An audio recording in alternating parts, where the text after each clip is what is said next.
In this episode of Beast Legends, the team investigates a giant sea monster said to attack ships.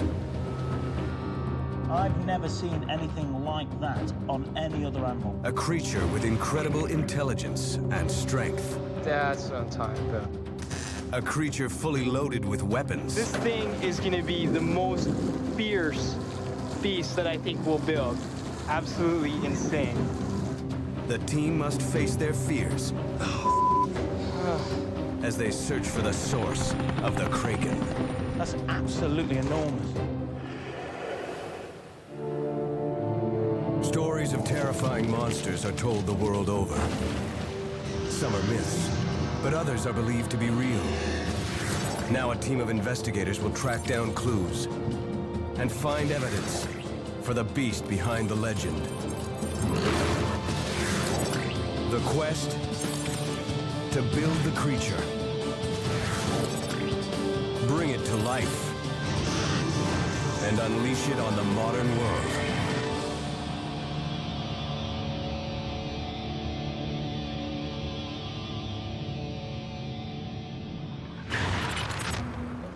Steve Leonard is in the North Pacific, about to go diving for a giant sea creature that may hold clues to the Kraken. This has very, very powerful suckers. That's crazy. The rest of the team are at the Beast Lab, searching for the origins of the legend. This thing has to be wicked. Something that would just scare the living crap out of you when you see it. We could do that. Let's have a look at the legend.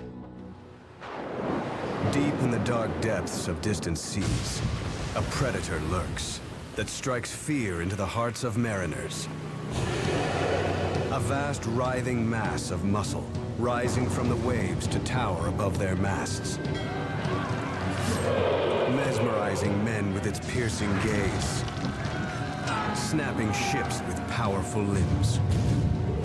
Dragging sailors and ships to a watery doom. The Kraken. This story has inspired the team to imagine what this beast might be and bring it to virtual life. So here's what we know about the Kraken. So it's this huge, multi-armed creature that could bring down ships. The first versions that were written down were in the 1500s. Well, I mean, these are our basic three culprits here: the giant squid, colossal squid, and the giant Pacific octopus. So squid and octopuses are cephalopods. It's a lineage of animals that's been around for 500 million years. Way, way older than the origin of mammals on land.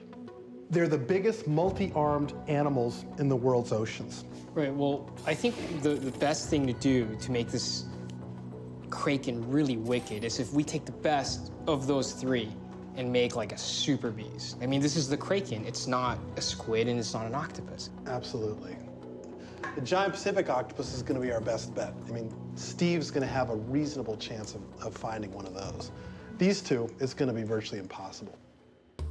The best place to find a giant Pacific octopus is off the coast of Vancouver Island, Canada. My job is to find one, catch it, and get it on board our boat for a close-up look. I want to see what features of this octopus could inspire a Kraken. I've come to Canada to team up with Jim Cosgrove and also Kevin Van Clampett. These two guys know more than anyone about the giant Pacific octopus. Jim Cosgrove is a renowned octopus researcher. He's been tracking and catching them for 30 years. I'll tell you, if you ever found, a 100-foot Kraken that had the strength that an octopus has, yeah, that would just be an absolutely fearsome beast. That's great. That's just what we need. Even with the expert help, this will be tough.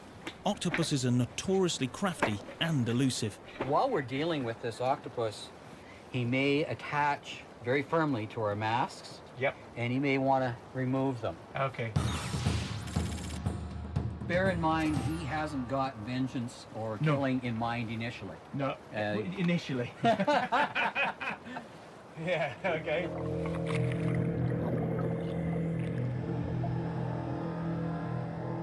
I'm not so keen on icy water, but octopuses love it. They hang out in dens on the ocean floor, in rocky crevices like this. Then they wait for just the right moment to pounce on their prey. These are incredibly smart predators.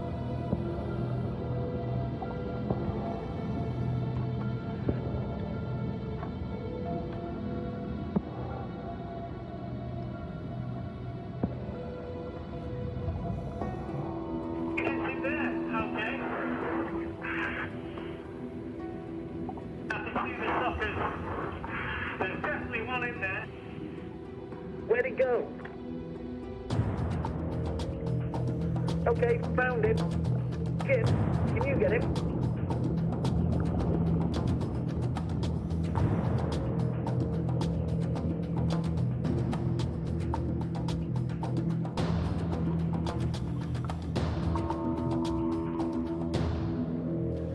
How heavy do you think this one is? I would guess this is probably 20 kilos or better.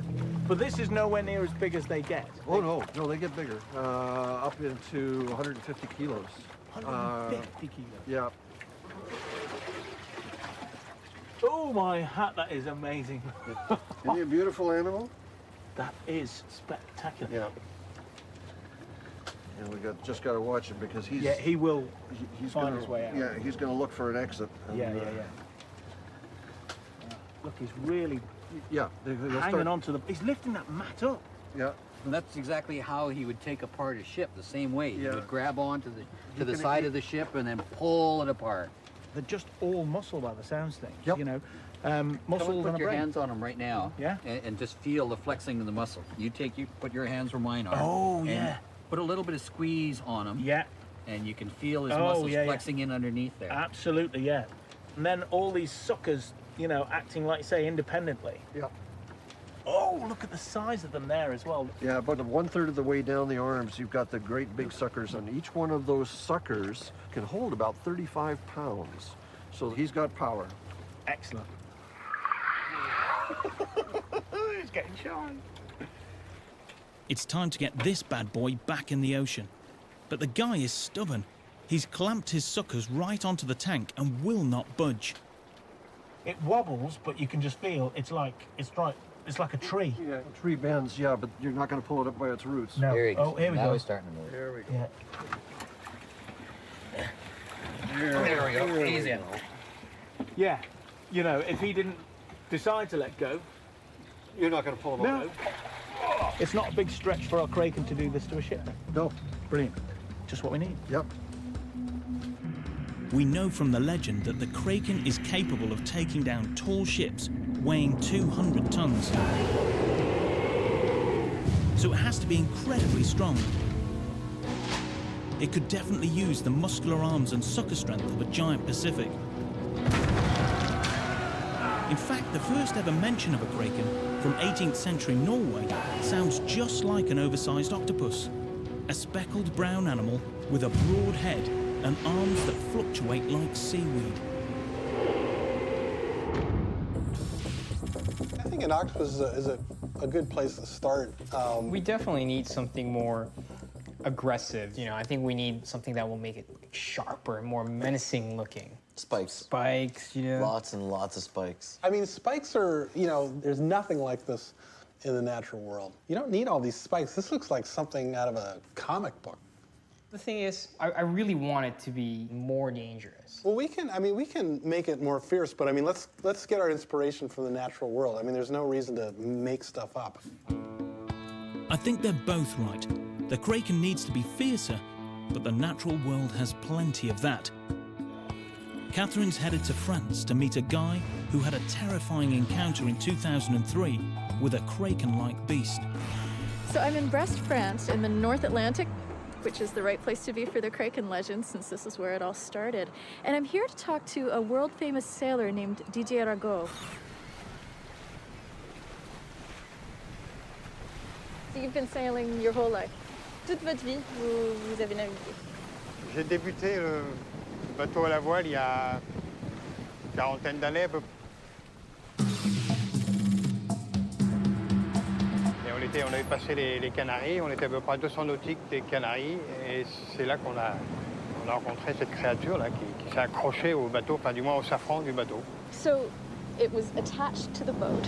Accroché sur le gouvernail du bateau. Not on the hull of the boat, but on the rudder of the boat. Rudder of the boat. Marchait à peu près à 24 nœuds. Et d'un seul coup, le bateau s'est arrêté à 8 nœuds. Je suis allé voir en dessous parce qu'on a un hublot sous la coque. Et donc j'ai regardé, et c'est là que j'ai vu les 2 tentacules énormes. Donc on a estimé que c'était une bête qui faisait entre 10 et 12 mètres de long. It's extraordinary. What was it? En fait, bon, c'était un calamar géant, en fait. I'm wondering if what you saw would be big enough to pull down a small boat. Yeah, A small boat? Yeah.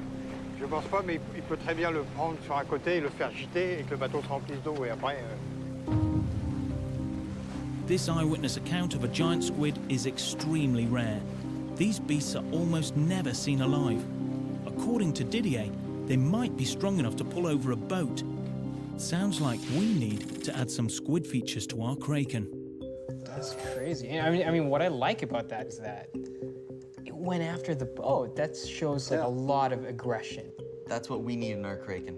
Our Kraken is about to get one vicious makeover, complete with the gnarliest weapons ever.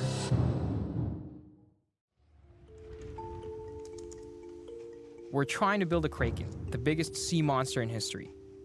So far, it's looking a lot like an octopus. But thanks to a sailing champion's recent encounter, we're about to turn our attention to the squid.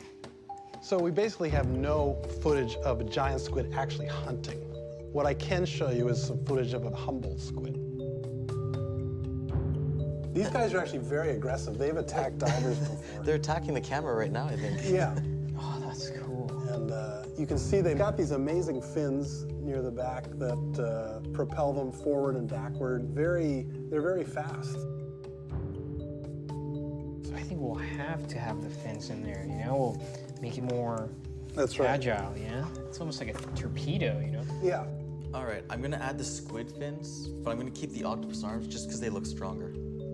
Pound for pound, octopus arms are stronger than squid arms. They have to be. They're making their living on the ocean floor. They're hoisting up rocks to make their dens, whereas squid only use their arms to catch prey and to put it in their mouths. All right, guys, now that I've added the fin, here's what it's gonna kind of look like in the Beast movie.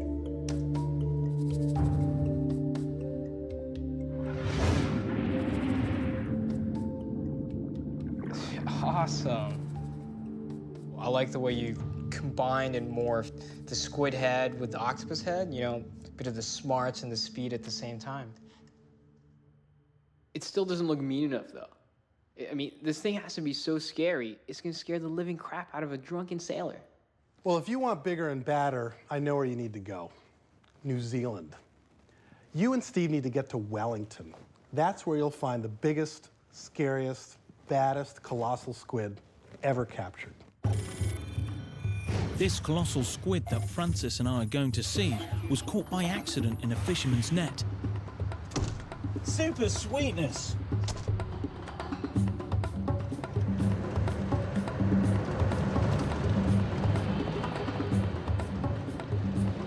It's dead now, of course, but even a dead colossal squid is worth its weight in gold. No one's ever studied one alive. So little is known about it, about where they live, what they do, what they eat. So much of the biology is missing because they live at tremendous depths for most of the time. And we only get glimpses of dead ones or bits of ones and things like that.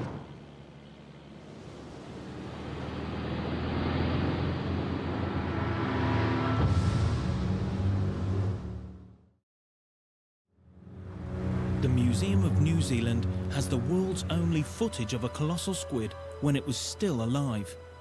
Oh my God, you see it's actually grabbing hold here. Look at that. These fishermen caught it in 2007 in the Ross Sea in Antarctica. They took this video just before it died. Oh my God, that's it. That's no wonder they call them colossal. The body is now on display here at the museum. It's 4 meters long and weighs an incredible 495 kilograms. The guy who studied it most is Steve O'Shea. an authority on all things squid. This is one seriously evil monster. It's not down there sipping cups of plankton. This is only half grown. This is half This is only half grown, yeah. And we don't know what the male looks like. And I reckon this is the female. I reckon the male is even more aggressive than this. Nobody's ever seen one of these hunt. That's my dream. I know. Yeah. I got ideas. At the base of each one of those tentacles is a series of suckers and knobs. So that's these feeding ones here? Those are the feeding ones. And it's just going to snake those at you like a pair of anacondas, and then wham! Before you even know it, it's got you. And then it'll pull you back in. Squid have killer weapons that octopuses don't. 2 long tentacles that lash out and grab prey at lightning-quick speed. Oh my goodness. This is high-speed footage showing a long-finned squid in action. Because that's the only way you're ever going to actually see it, because it is that fast. Like a well-choreographed dance. Exactly. That's right. Definitely, our Kraken will need these feeding tentacles. Absolutely. It's going to be much more in line with the behavior of this Kraken to have these predatory tentacles. This is probably the last thing that any prey would see. Sucked into its underside.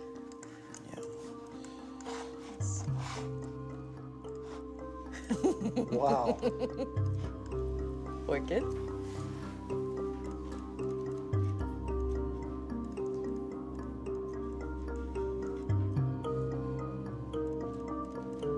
All right, so this is what it might look like when I bring it to life.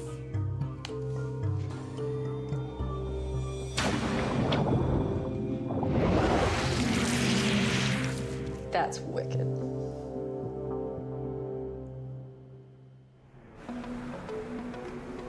How thick is the squid skin? Because in terms of the legend of the Kraken, it can take down a tall ship and just bring it down. Then now, I know this doesn't make sense realistically. You're not going to say armor, are you? I'm going to You're going to say armor. Don't say armor. No, okay, here's the no, thing, no. right? Here's the thing. No. If, Should we give it lasers? no, as but well? okay, here's the thing, right?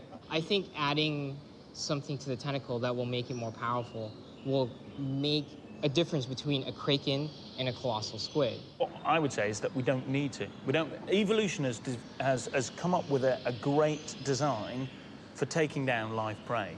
Maybe armor is what's throwing you guys. Think of it like the scales of a snake. I just want those damn armors, Steve. You really want armor, don't you? I really want that armor. I know you want armor, but because you know, I want it to be a squid relative, because it looks like a squid, it behaves like a squid, you know, and therefore it should be. It is a squid relative. Yes. With armor. Right. We may have to arm wrestle over this. I kind of like where Francis is going here. I don't. I'm gonna put armor on him. I'm gonna try it. Oh, come on. Oh, come on. No, that's ridiculous. I mean, the whole point is that they've got to be pliable, flexible, fast.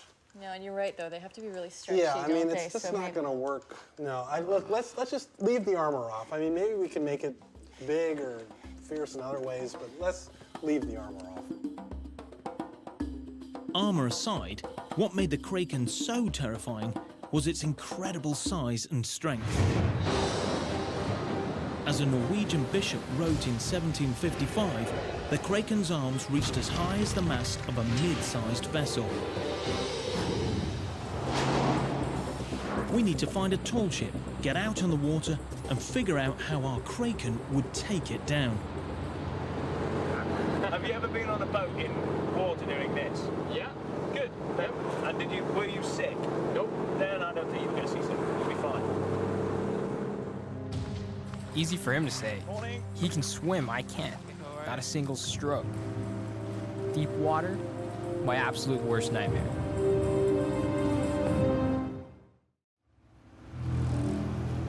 Steve and I are on the northeastern tip of New Zealand, where we found just the thing to help us figure out how our Kraken takes down a boat. The Soren Larsen. It's about the same size as the tall ships that sailed in Scandinavia back in the 18th century.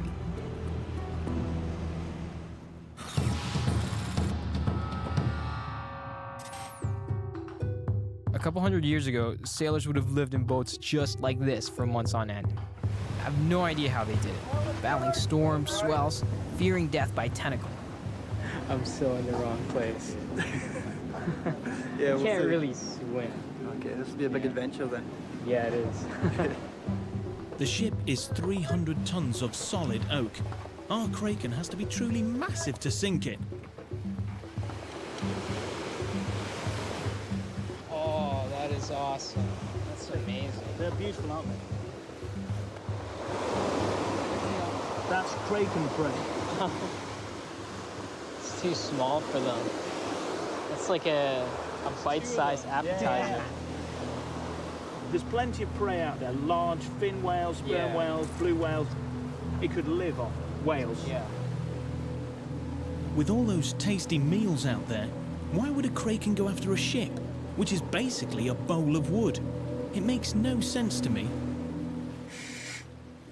Okay guys, the plan is to get under the boat and have a good look at it. What we need to do is see the Kraken eye view of its prey, basically, this boat. What is, you know, it's going to attack it for some reason.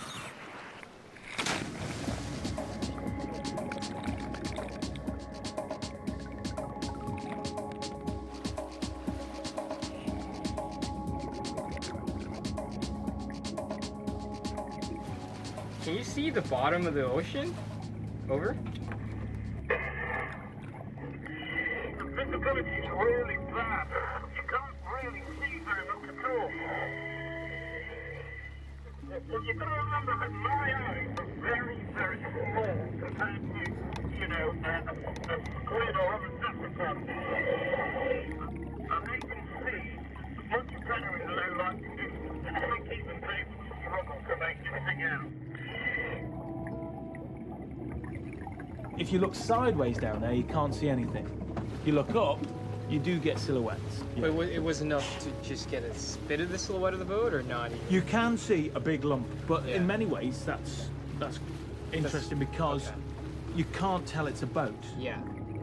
This could be a case of mistaken identity. Maybe the Kraken thinks this boat is a whale. If the silhouette looks like a whale, similar to how when sharks are underwater and they see surfers, they think it's a seal. Yeah. Right? So if a Kraken thinks it's a whale and it eats whale, how huge is this thing?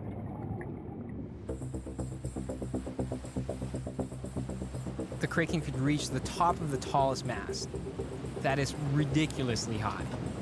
It's pretty high, eh? It's the fact that it moves so much, I think, will be the biggest thing. One minute you're over the boat, next minute you're over the sea. You know? The aspect of falling and drowning, and this is like every phobia all rolled into one. You got my fear of drowning because I can't swim, and then you got my fear of heights. You got a fear of heights as well? Yeah. If I'm going to draw this beast in action, I need to know what it looks like from up there. Drawing is all about perspective. So Steve and I have come up with this totally insane plan. We're going to haul a long roll of fabric to the top of the mast, simulating what a tentacle would look like. That means I'm going up there. It's the least perfect weather to do it in. It could get a lot worse. I'm sure it could get a lot worse, but it could be a lot more stable.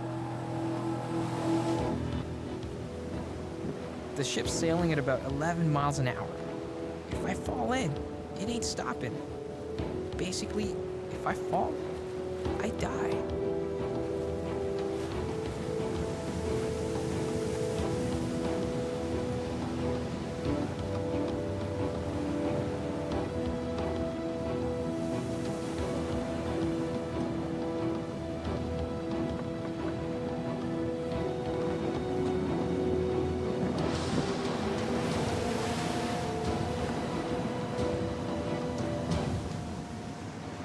How's it feeling, Francis? Pretty scary. Now, you know what to clip like onto. when you're just climbing up, it feels all right, but when you think about it within context of where you are, that's when it sort of all comes together, the freakiness of the magnitude of what we're doing. Is this what I'm hooking onto? Yes, yeah, absolutely, yes. Francis and I are now 18 meters up, about the 6th floor of an office building. We still have more than 9 meters to go. It's quite a view. It's nice. I'm only just going to get up there now. Oh, jeez.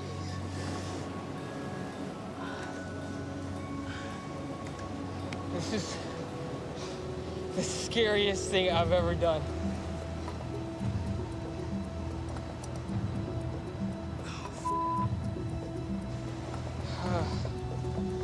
Man, I don't know if I can do this. I'm 7 stories up the main mast of the Soren Larsen and still climbing. If I reach the top, this will likely help me figure out how big and strong our Kraken tentacles have to be. That's if I don't die first.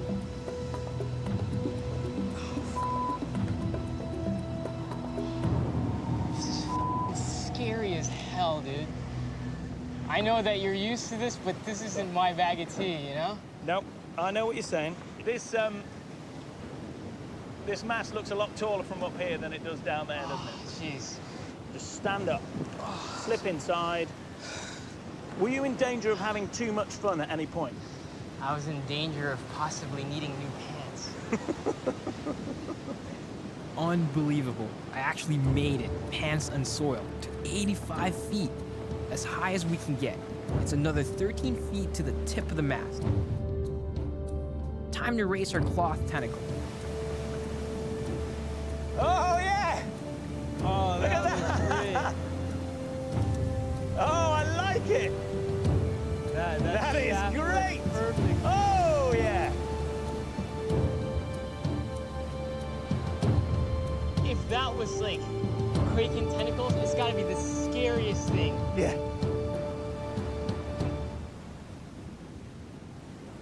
When you get the sense of the scale of the ship from up here, and you think of something engulfing it.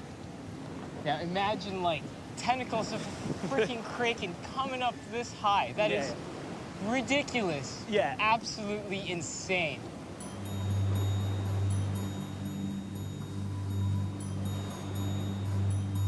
Now I have what I need to draw the Kraken attacking the ship. I know how long the tentacles are and how strong the body has to be to lift them up to the top of the mast.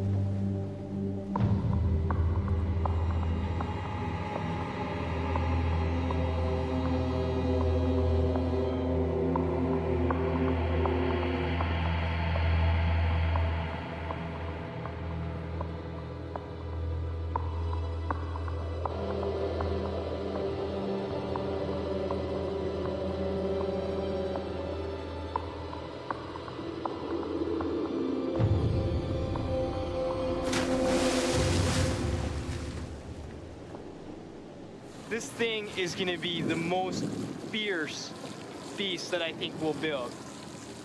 Absolutely insane.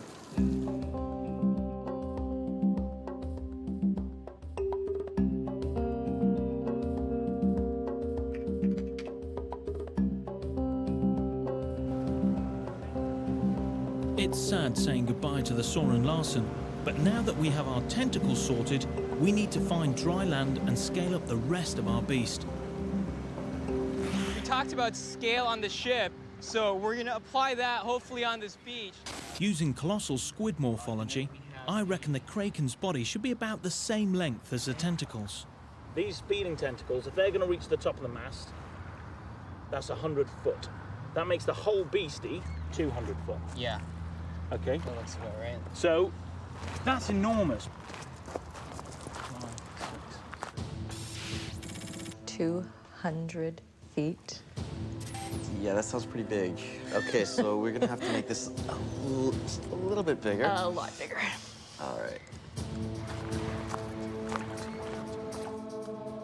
Oh my God. Okay, this is not even 200. This is maybe halfway. That's already seriously creepy. I'm at the head. All right, well, let's do the fin. Let's draw the eyes.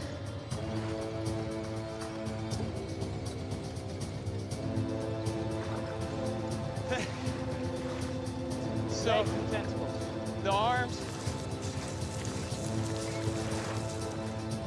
This would be 200 feet here. Deeply unnerving. Yeah. That's, impressive, right? it's pretty big. It wouldn't need to even bite you, it could just swallow you. Yeah. That's absolutely enormous.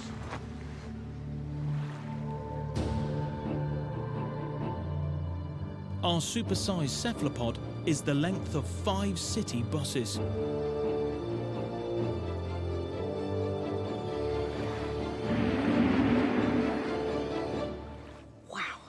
Look at the size of those suckers.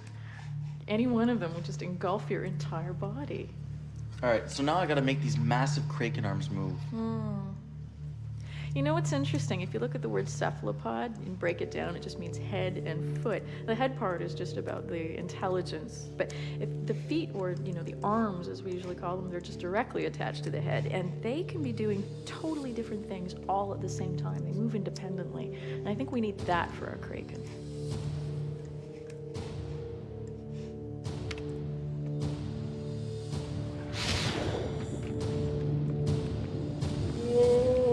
That is really coming together. Nice. Too nice, I say. The Kraken should be all bad, so Steve Vacher has gotten us into an off-limits research lab. He swears the weaponry we're about to see will blow our minds.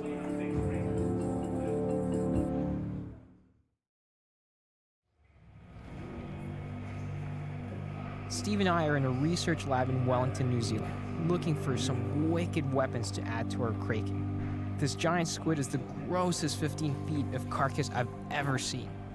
I'm never eating calamari again. Stuck in there, so we've still got the beaks. Now you're just looking at the tip. There's a lot more beak. Yeah, a lot more beak hidden in behind there. That is certainly capable of a degree of protrusion.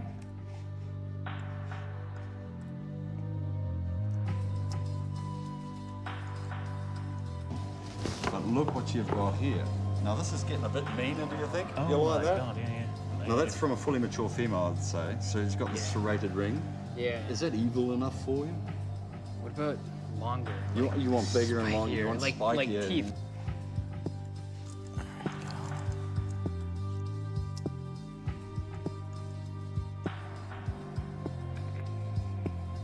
Now, a colossal squid.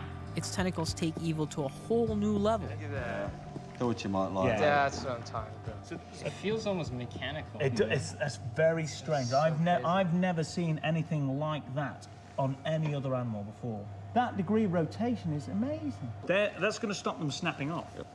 Now, if I were to latch that either side here, now struggle. It's touching. Struggle. You like that? See the It hurts. Touching me. Yeah. Oh, But I got like squid You'll be juice. sweet. squid juice on me. But we need to make, obviously, versions of these much Yeah. bigger. Well, you've got to admit, that is a fantastic specimen. And what could be more fantastic than a Kraken-sized tentacle hook? I want Mike to see just how scary these hooks need to be. So we're going to build one to scale. This is a workshop for making movie special effects, which is cool. It's exactly what we need. Hey, you Steve? Hey guys, yeah. Welcome to my nightmare. Thank you. We're making a monster. What we'd like to physically make today is the weapons it's got. And what we want to get a sense of is the size and shape and sort of just how nasty they would look on a full-size animal. You were saying it'd be 15 to 20 feet at full scale. It's only 10 feet in total. So these bit here, the hooks, were probably going to be yay big, like a...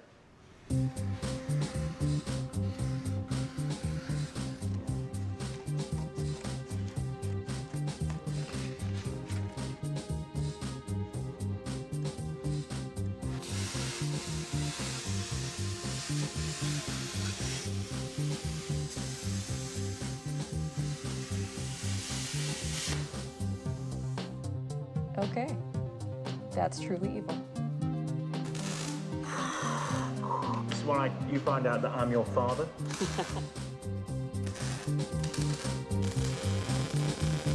That's wicked piece of...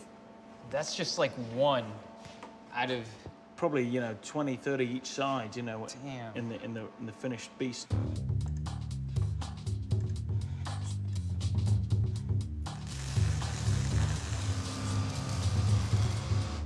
go. You're done. Go and practice maiming something. That is absolutely Bob. There you go. I hope they fit in your van. You'll hear about this on the news. See you guys. You know what? You go ahead. Yeah, there you go. That looks like he's gonna come down on me. I'm going on this side. Sorry, but I just have to put my killer hook to the test and see how much damage it can do. Something the esteemed novelist Victor Hugo contemplated back in 1866. The suckers on a kraken's tentacles, he wrote, were cylindrical, horny, and livid. They could pierce more than an inch of the flesh of their prey. So what kind of damage could a kraken hook do to a wooden boat? This oak barrel's the perfect stand-in. Boats are phenomenally strong. Oh, this is exactly the same construction method.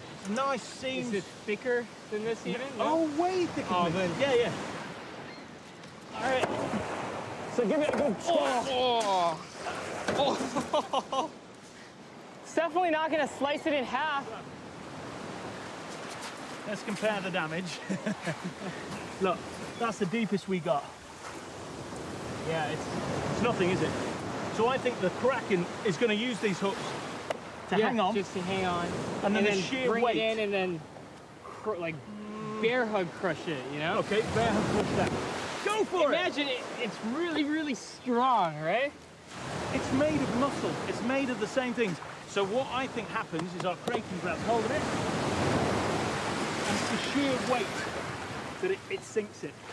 It can trash all the mast, the rigging, the lines, the wheelhouse, everything, but it's not gonna damage the hull. But it's gonna drag it under the water. Yeah. How's that? So now we have our Kraken's MO. Grab on with hooks, smother with tentacles, use the body weight to drag the ship under. Picture how disappointed the Kraken would be if there's nothing to eat but a couple of bony sailors. If the Kraken's anything like a colossal squid, it has to live in really deep water, and it needs plenty of food to sustain itself. I'm thinking it should live somewhere like the Kaikoura Canyon, just off the coast of the South Island. The canyon is part of a massive trench that stretches nearly 1,500 kilometers and connects to one of the deepest spots on Earth. It's dark, it's deep, it's dangerous, and right where we're headed.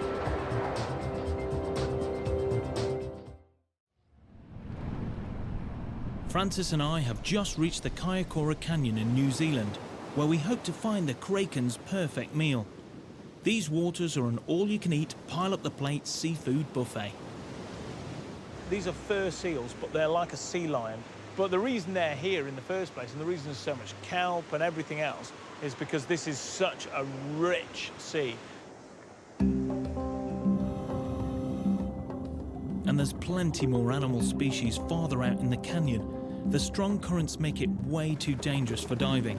So the best way to see the sea life, the food our Kraken might eat, is from the air. Here we go. Go.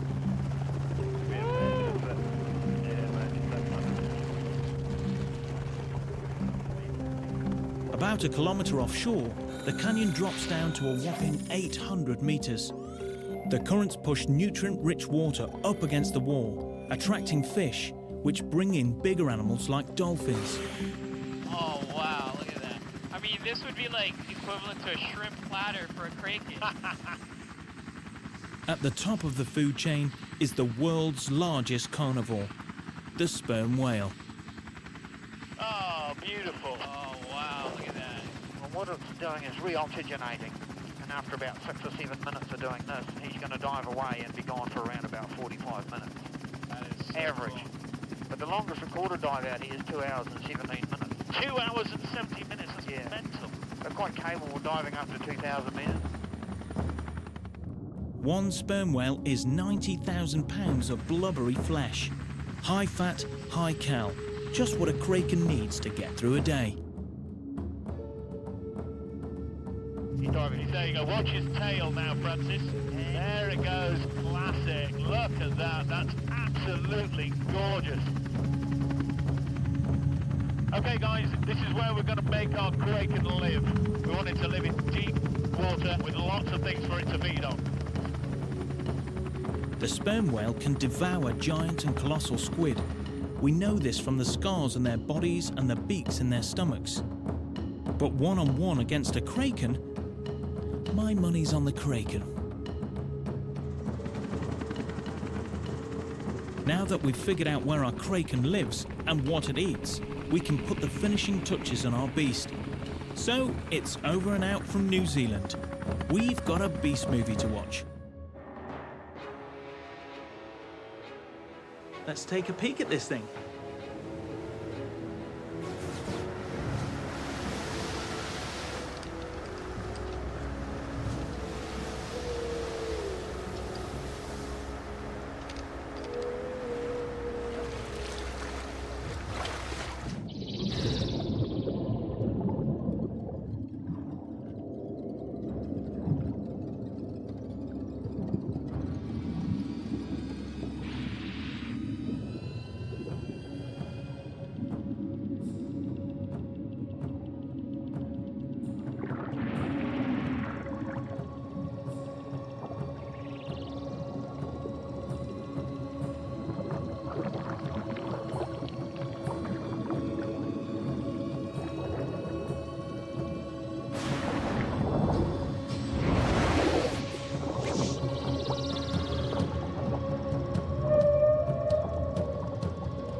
So cool.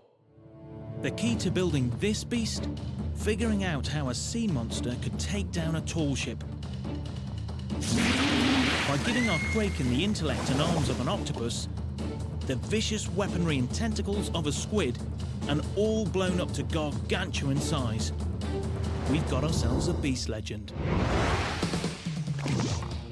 In this episode of Beast Legends, the team scour the deep waters of the South Pacific. Whoa! Look at the size of that thing. Looking for a gigantic sea monster. You know, if you bug the guy, he's gonna eat you. That's the bottom line. Worshipped as a god. It's so scary if you ever see that out in the ocean, man. Rumored to be real. Sometimes kill people like that. The shark god, Dakuwaqa. Stories of terrifying monsters are told the world over. Some are myths, but others are believed to be real.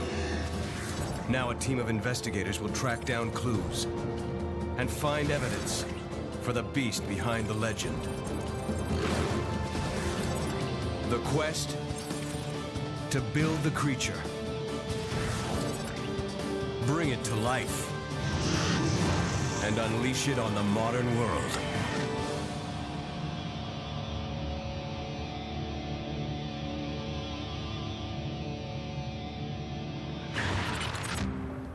Steve and Catherine are on a small Fijian island to penetrate the secrecy surrounding a shark god called Dakuwaqa. You know, Fijian culture it's extremely complex. The rest of the team are gathered in the Beast Lab, searching for the origins of the legend. Yeah, let's check this out. On the South Pacific islands of Fiji, there are those who believe a titanic sea creature rules their waters. It can change its shape at will, appearing as a man or as a deadly sea snake. but most often as a monstrous shark-like creature. It is all-seeing and all-knowing. It protects the innocent. It punishes the evildoers. Its wrath is terrifying.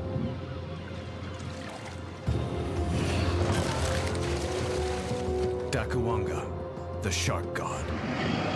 What am I building here? I need to know, is it a man? Is it a snake? Is it a shark? Well, this one's going to be a tough one because Dakuwaqa, of course, is not just a beast. He's a god. And, you know, Dakuwaqa really commands respect. People are very often afraid of him. Yeah, I mean, it can't just look like a shark. It needs to have a little more oomph. I think we can do that. I mean, I think we can start with some of the shark species that are in Fijian waters. I mean, for example, they've got lots of tiger sharks and bull sharks and reef sharks. There's lots of different choices of sharks to start with there.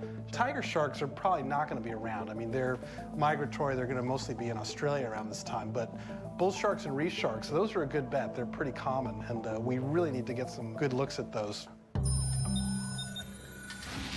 A shark god makes total sense in Fiji, a country of islands where everyone is deeply connected to the sea. And this sea is brimming with predatory sharks. Curving around this bay, it's called the Shark Corridor. So obviously this is where the action's at. Right. Picturing Dakuwaqa, it might be a white tip, but then others seem to feel that it might be a bull. We have to think back to what people would have traditionally known about sharks. We're about to meet the people of Benga, an island said to be the birthplace of Dakuwaqa. We've come halfway around the world, and now everything hinges on this village. The legend has been passed down here for generations, but I wonder if anyone will talk, because we're strangers here, and Dakuwaqa is sacred. So our only hope is to gain the trust of the elders. So I think we need to put our Sulus on. Probably never seen anybody this pale before. There we go. Am I decent? Yeah, I think you look great. Okay, we want to do the right thing. Absolutely. It all starts with this man. Papa is like a village gatekeeper, assigned to keep a watchful eye on us. So it's time for the Sevu Sevu. Yes. We're about to be formally introduced to the village through a ritual called the Sevu Sevu. If we get this right, maybe, just maybe, we can start asking questions about Dakuwaqa. As always, it helps to bring just the right gift. That's the plant from which the sacred drink is made.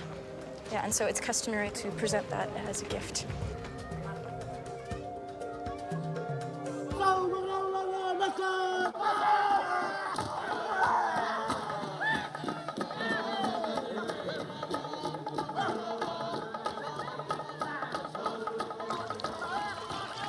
That plant root Catherine brought is called kava. It's ground up to make a mind-blowing brew.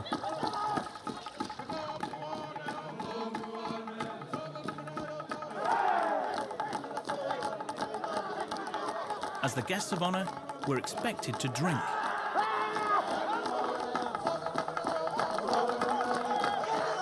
And drink some more.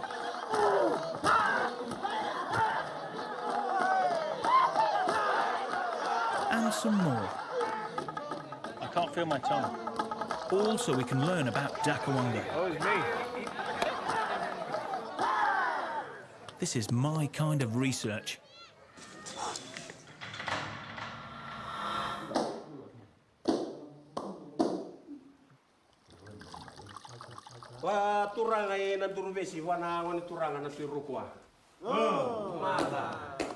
Now, the moment of truth. From now on, you are one of the village. You can build your house here.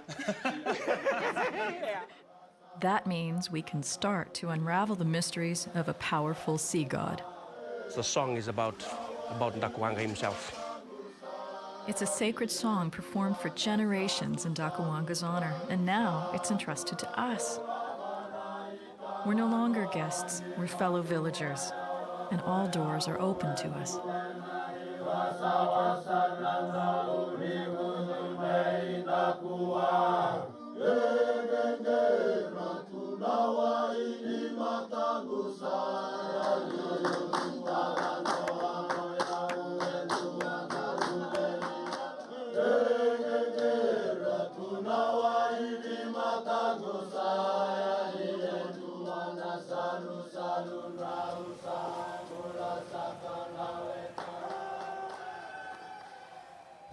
How are we doing this morning?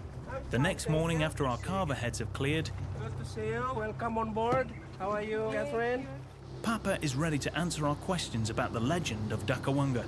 This sea god, he was just a human being. Right. He was just a human being. He was just man. like you, just Right. nice man, beautiful, Nice nice man. man. When he died, many people who are still alive in those days, they worship his spirit Why? because he was the leader of the fishermen. Okay. Okay, because they love him so much, they worship his spirit. They worship day and night. Suddenly, he comes back. All right, but not in human. As a shark. He sharks. He turns. Papa's a professional shark diver, but he enters the water with no fear. Dakuwaqa is always near.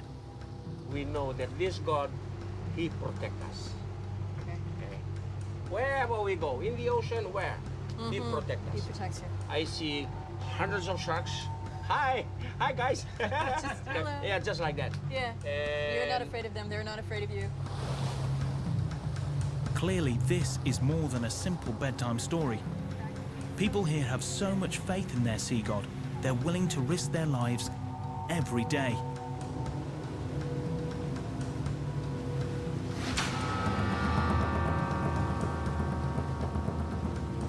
I'm hoping Dakuwaqa has our backs too. We're about to get up close and personal with the biggest, most vicious sharks around. We need to decide which species to use as a starting point for building our 3D Dakuwaqa. You've got a lot of sharks around you. Oh yeah, 8 species of sharks. Okay. What's the biggest one you've seen there? How big? 6.5 meters. Yeah. 6.5 meters. Yeah. Oh yeah, you will know all about that. 6.5 meters. She's a female. Her name is Scarface. Scarface. Scarface. Okay. This is her territory. He lives there for the last 15 years.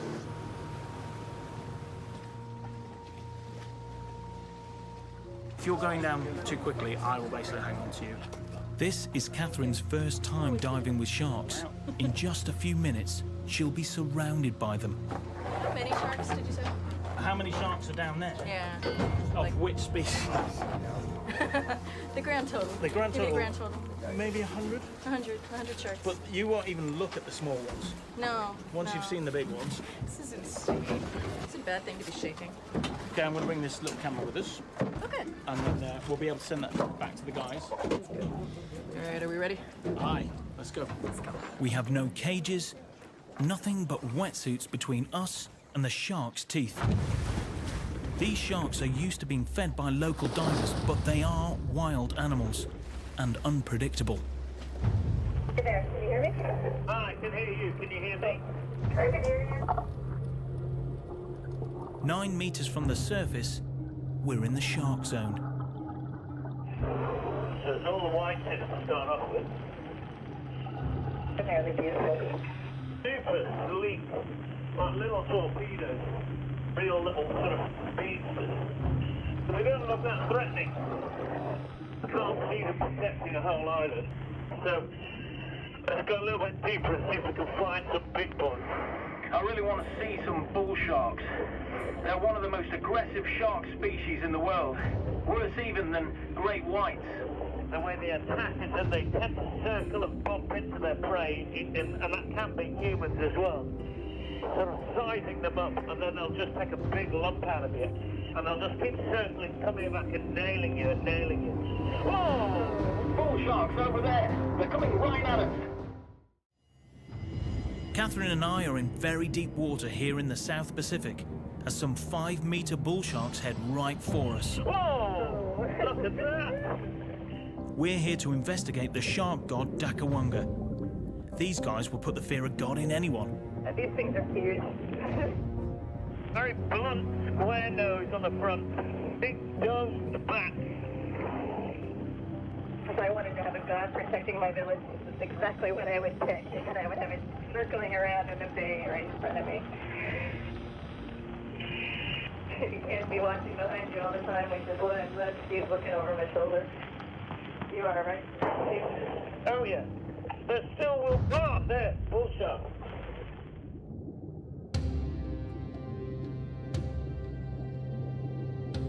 Dakuwaqa is supposed to be a powerful looking animal. You can't get much more powerful than these. They're very chunky.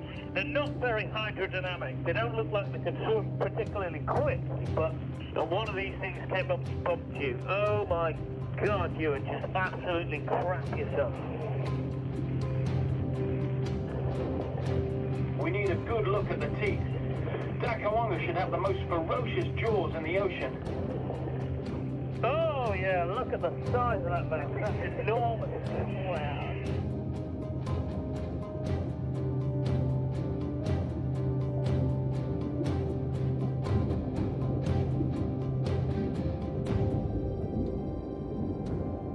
These are totally different to the white-tip sharks we saw earlier. In terms of what Dakuwaqa looks like, I think a bull shark is a pretty good bet. It's big, he's hefty, he's kind of like the bouncer of the sea.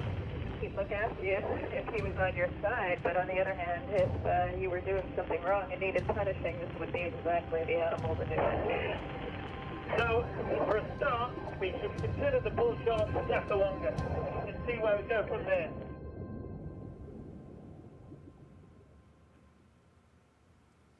Cool, all right, so I guess that's where we start. I think it's a great place to They're start. massive. They feel like they're really heavy. The teeth is really important.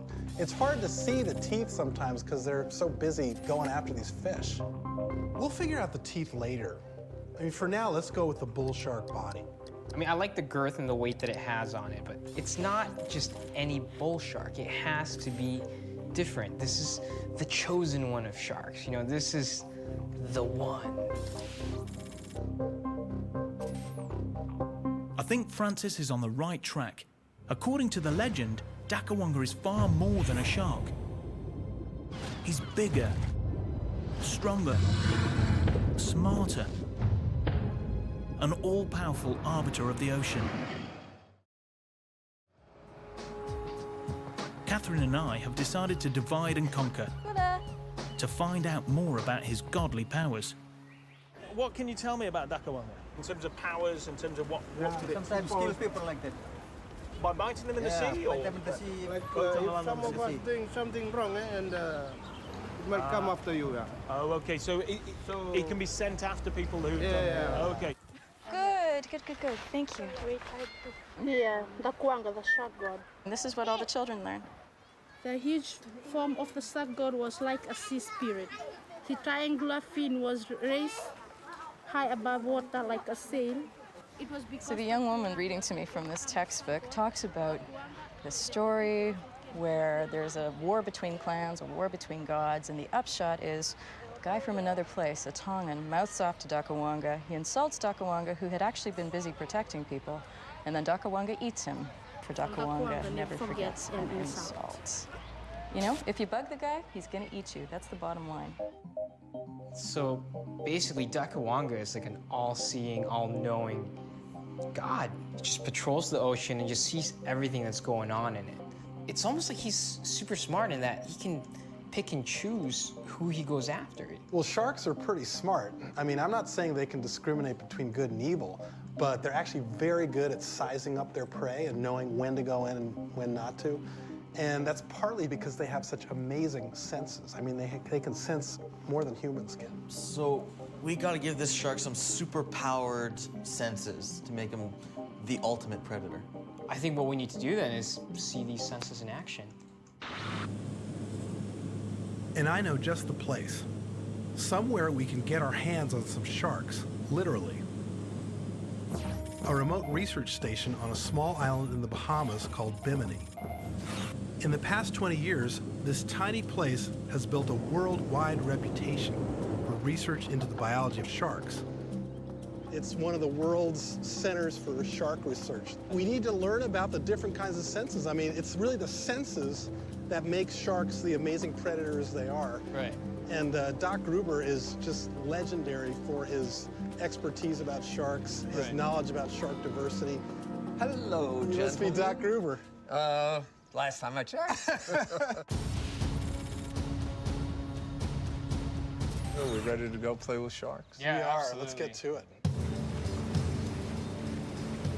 Sharks have an uncanny ability to appear out of nowhere when there's prey. That could have given rise to a shark god that is all-seeing and all-knowing. And there's a biological basis. Sharks have super senses that were designed to detect moving things in the water. Even if they can't see us, they know we're there, something the Navy figured out long ago.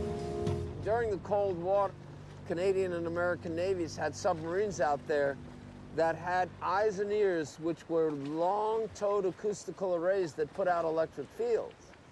So these guys will just barrel at the submarine and just... They don't barrel at the submarine. They detect the submarine from some distance away because the submarine produces a huge electric field and they bite it. Living creatures emit electrical fields too, which sharks use to find us.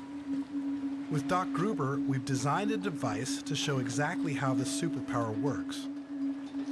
Smelly fish juice will come out one end, and electric field will come out the other. Sharks are like swimming noses. They have an exquisite sense of smell. But up close, an electric field may be an even bigger draw. To a shark, it means live prey. But first, we have to attract the sharks with something that emits electricity. Apparently, that's me. See, actually, this is a good time for me to tell you I can't swim. You can't swim? I can't swim. Oh, that's ridiculous. It's time to go in the water. That sounds like a challenge, so I'm going in. Doc Gruber swears these sharks rarely attack humans, which is not all that comforting right now. Just go right over to the line. You're okay. Go to the line. Just go right over to the line. You're okay. Go to the line. Francis can't swim, but he has bigger things to worry about. Help him, Sean. He's getting all freaked out. Bimini has reef sharks. Stay in there, guys. Stay in there. Stay in there. Stay together. Stay close together. Francis, stay close together to Scott. They're bumping us, and they're bumping the camera. They're being drawn in by the weak electric field we've produced. You can't help but think that if it was Dakuwaqa coming at me, I would be freaking my pants, dude. Because you weren't doing a bad job your pants with a little 8-foot reef shark either. Now that we've attracted the shark's attention, we can get to the real experiment. We're going to look at a hierarchy of senses. Smell versus electric field. All right, the apparatus is going in. Whoa. That's it. All right. Okay, first some fish juice. Wow, that stuff is really visible. It's so pink. Okay, let's send some electricity down the device. Let's push that button. Turn the thing on and let's see what happens. Okay, it's on. Zap it. All right. Yeah, no, that's a nice one. He went that to was it. a nice he one. went to it. Wow, that's amazing. They're going for the electric field instead of the fish juice. Bite the electrodes. Okay, that was pretty good. Oh. They're biting at the camera because the camera puts out a nice little electric field. The sharks are using an amazing sense that's completely alien to humans. Tiny electroreceptors, so small you can't even see them, are built into the snout. They send signals to the brain, telling the shark exactly where to attack at close range. That's the kind of superpower that would inspire a god. So what I was thinking for Dakuwaqa is that to visually really show these electrodes working, you know, maybe protruding the snout a little bit more, just to exaggerate the front part of the head. Dakuwaqa is a shark god, so it has powers that no other creature has. You can have the snout expand, you can have the shark become more alert. The electroreceptors are a start, but they only work at close range. Dakuwaqa can track prey down from a distance. There's a biological explanation for that, too. Another godlike sensory ability of sharks. We're looking for something called the lateral lines. Is there like any visual markings on him? Yes. That so, show that? right, the lateral line is a jelly-filled canal that runs the whole length of the body, and then these little dots feed that canal. Now, if you look very closely at that, you can see little pores, and you can see it go down the body right there. Yeah, I see that. Yep. Yep, all along there. Little black dots, black dots, black dots. There, there, there, there, there.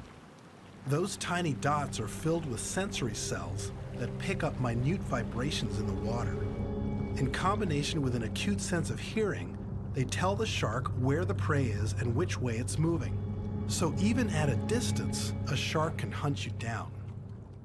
So to enhance certain things on him for our Dakuwaqa, we would have to go skin deep and go inside. Yeah, I mean, it might not show up in the morphology. It may show up more in the behavior. I mean, this thing might be able, you could make Dakuwaqa have a big, elaborate lateral line.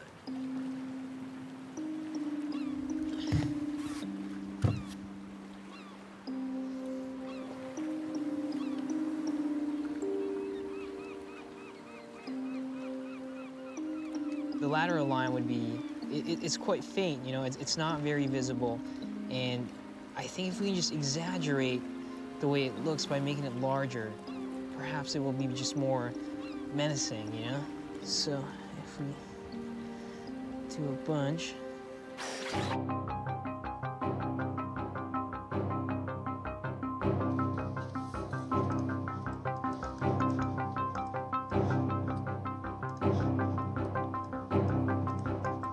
So Dakuwaqa now has an awesome sensory surveillance system. If you're out there, he'll find you, no doubt.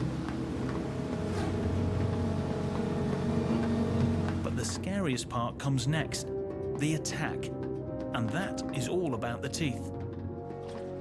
That's their only weapon, really, sharks. This is all teeth. It's all teeth, yeah. On our last dive, we gave Dakuwaqa the basic body plan of a bull shark, but we didn't get a detailed look at the teeth. So we're going down to the ocean floor to find some. Then we can decide if bull shark teeth are the best bet for our beast. There are fish bones, bits of cartilage. It's like a veritable graveyard. Hang on. Ha ha ha! Oh, there we go. Take a look at that. Now, that's a top tooth. That's a cutting tooth. That's a good start. There's another one here. That's a bottom tooth. So we've got the matching pattern there. They don't look worthy of a shark god in size or form, do they? Let's check this out. Yeah, I don't think these teeth are right for Dakuwaqa. That's kind of the most important part. That's the scariest part of him. You know, those big sawing teeth. They need to be the size of my head at least. Exactly. We need bigger, more ferocious teeth for Dakuwaqa.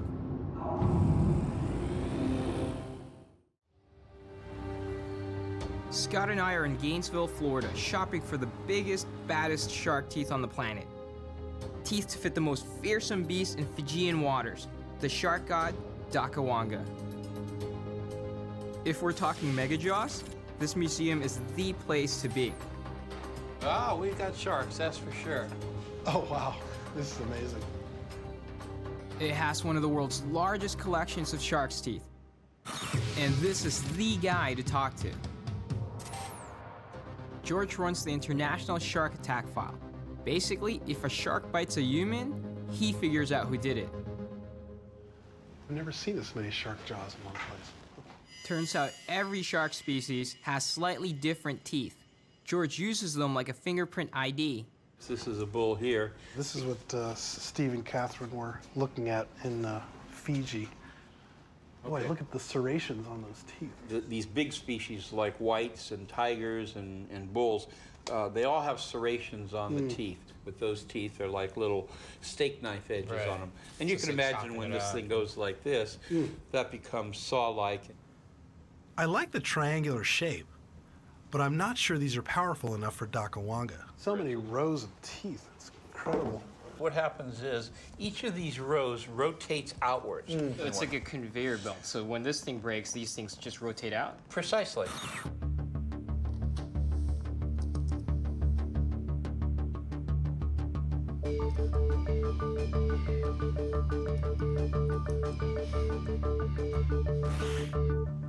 This is like pretty cool, but is there something like bigger? Well, we do have a recreation of a Megalodon jaw. That sounds like it might be what we're looking for. Can we go see that? Like, yeah. Megalodon was the biggest, deadliest shark that ever lived. A vicious apex predator that ruled the oceans until it went extinct about 2 million years ago. Some scientists estimate it weighed 150,000 pounds, 30 times the weight of a great white. This is more like it.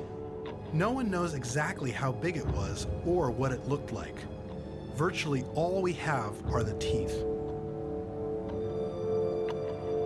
These are massive teeth. These are real teeth. These are real fossils. Yeah. Each and every one of these aren't recreations out of plastic or anything. I noticed too that it's not serrated like the. Well, there's like some, the no, bigger there's shark some down little there. serrations There's some here. fine serrations, but what happens, remember, over time, those things kind of get worn off because these are fossils. Some of these teeth are 7 inches long. The biggest shark teeth ever found, 6 times the size of a bull shark's. They're perfect for Dakuwaqa.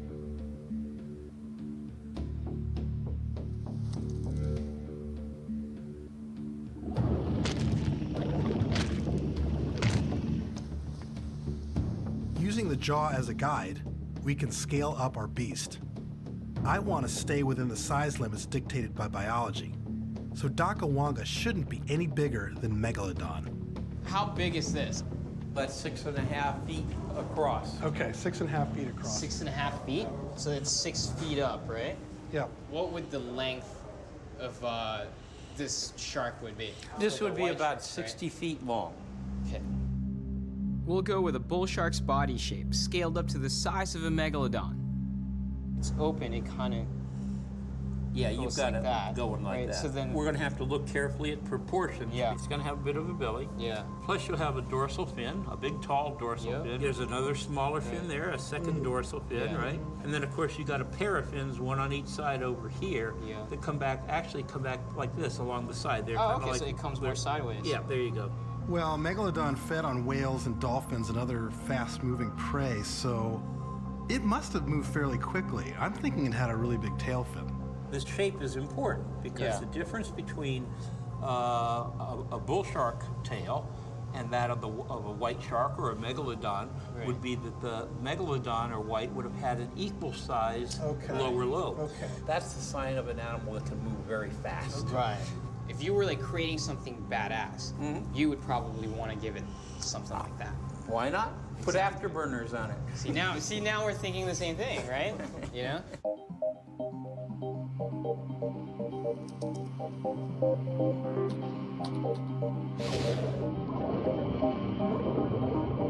What we really need now, I think, is we need to visualize this thing. We have a good idea of its dimensions, but what we need now is to really make it material, make it real, so we can get an idea of exactly how big it was. My plan is to build our Dakuwaqa in the sand, exactly to scale, to see just how scary it must look. So this looks like a good spot for us to get this sculpture going. I wonder if I can park here. All right, let's go to it. All right. So that's yours. I know I came up with the idea, but 10 feet of sand going up is kind of, it's a lot of digging. Bulla. Now that Scott and Francis have sized up the beast, my plan is to find out where our 18-meter shark god lives.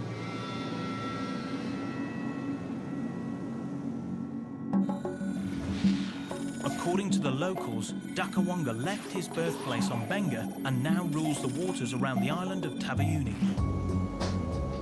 Right, I'm flying solo today. Catherine developed an inner ear problem on our last dive, so she'll catch up with me later.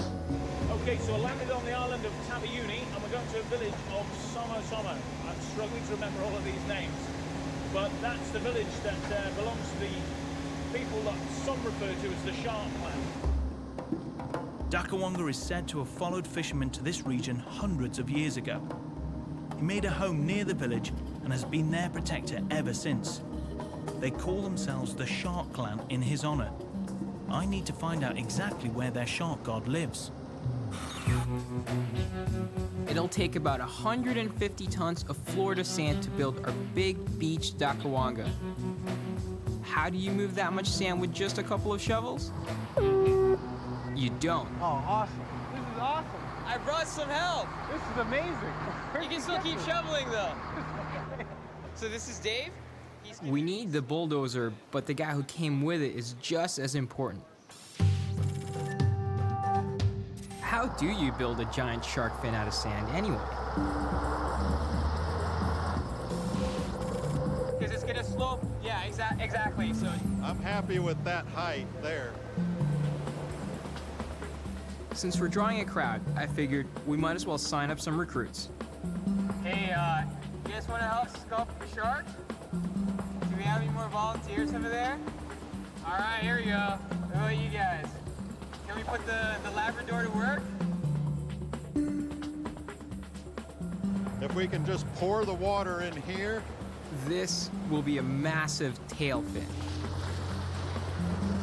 More water. I haven't had to get out there in the ocean yet. I'm doing all right. How you guys doing back there? More water. It's not even a matter of when we're gonna get it done or you think we're gonna get it done. We have to get it done. The question is, how? The tide is moving in fast. We have 1 hour to get the job done before the waves are on top of us, destroying our beast. We need to add a bit more around the dorsal fin, slim that down. So our ACE team of volunteers is picking up the pace and putting in the hard labor so we can finish off this beast in time. This is like the pyramids of Egypt. Thousands of people. I've made it to the edge of the Shark Clan's village. Dakuwaqa is said to live in the waters nearby. Now I need to convince the elders to take me to his home. I know what that means. Another Sevu ceremony. Few people speak English on a remote island like this, so I've brought a translator to state my case.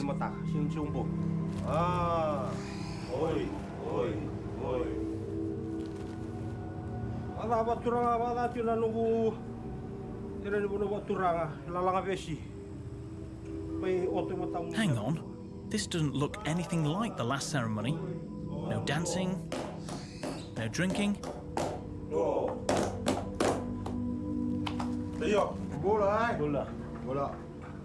I think this means my request will be granted, and one of the villagers will take me to Dakuwaqa's home. I think it looks great. I think we did awesome.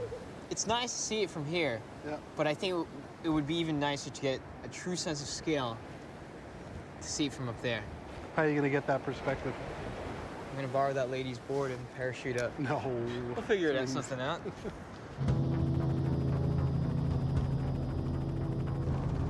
Scott, come in. Can you hear me? I can hear you, Samson.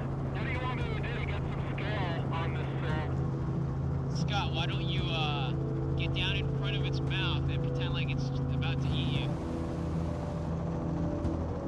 Nice. That looks so freaking awesome, dude. It's so scary, dude. I mean, if you ever see that out in the ocean, man. Wouldn't want to see this thing live, that's for sure.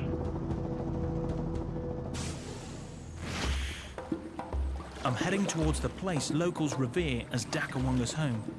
My guide is a village elder named Charlie. It's a round island. Oh, it's just a round island.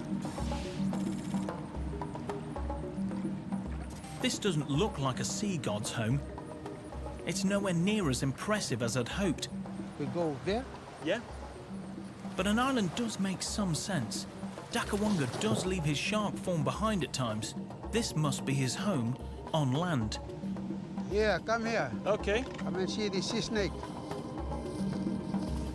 Oh, yes. It's a black-banded sea crate, one of the world's most venomous snakes. Now that is interesting, because that fits the story. According to the legend, Dakuwaqa is a shapeshifter. He can be a man or a snake, as well as a shark. In his snake form, this species fits the bill. Up to 4 meters long, its bite can kill you in as little as 15 minutes. They have flattened tails to enable them to swim and slips into the water, hunts amongst the coral.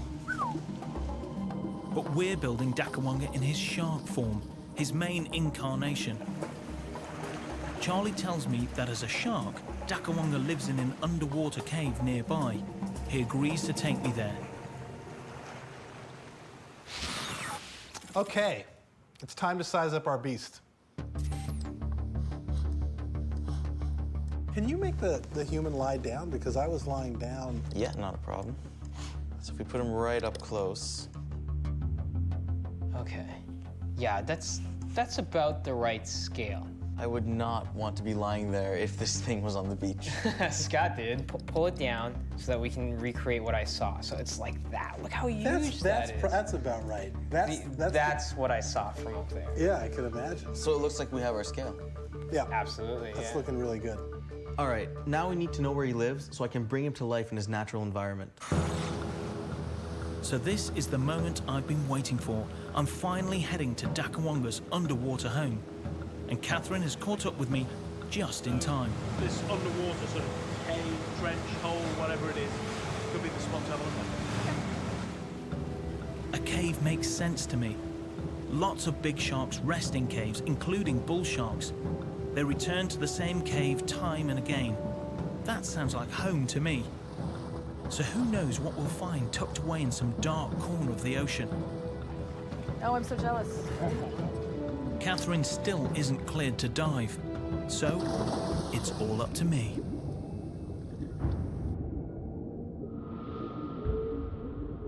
Steve, can you hear me okay down there? Yes, I can hear you. Can you hear me over? Absolutely. You're coming in loud and clear, over. See any sharks? It is on the shark front at the moment. Dakuwaqa's cave should have a strong current to keep water moving over the gills. It's good for the sharks because they can breathe without moving much. Not so good for me, though. I could get sucked right in. Catherine, can you hear me? Steve, can you hear me okay down there?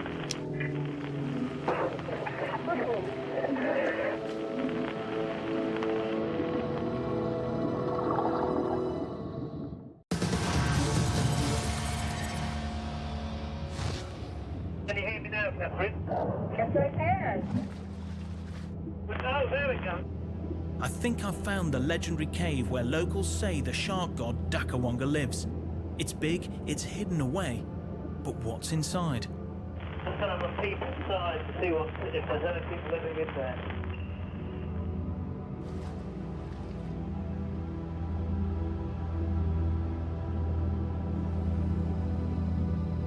It's an ideal there. It's just beautiful. It just looks so right to me. It sounds like the perfect place for a shark to hang out. You can relax and rest up before a hunt.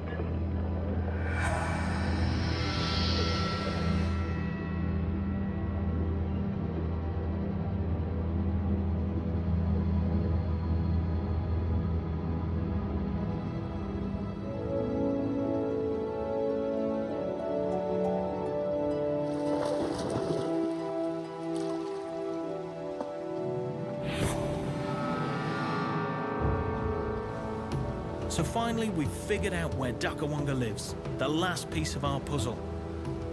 So it's farewell Fiji. We've got a beast movie to watch.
Why is that thing?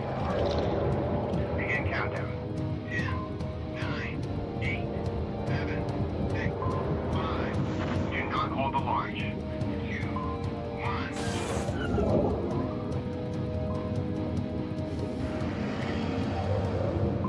Whoa! Damage report. Port balance ruptured. Launch second torpedo. Get that thing out of here.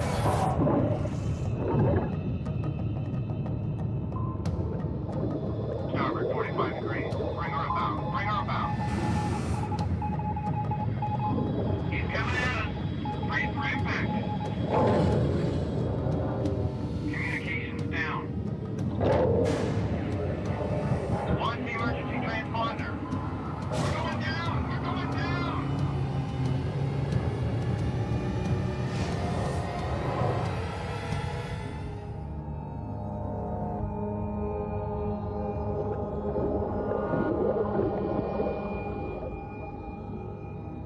Nice. That's all right. Yeah. I think we nailed it, guys.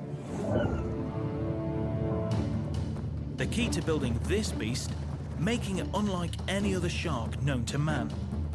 By giving our Dakuwaqa a bull shark's body, a megalodon's size, and amped up super senses, we've got ourselves a beast legend.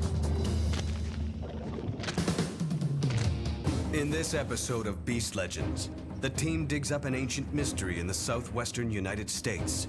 It's like bad stuff happened in this room. They're searching for evidence of a creature that descends like a nightmare from the sky. You almost feel it. A Navajo legend that forces the team to face death in the darkness. Hopefully this works. And endure the dangers of flight. Beware the monster bird. Let's get out of here. Stories of terrifying monsters are told the world over. Some are myths, but others are believed to be real. Now a team of investigators will track down clues and find evidence for the beast behind the legend. The quest to build the creature, bring it to life, and unleash it on the modern world.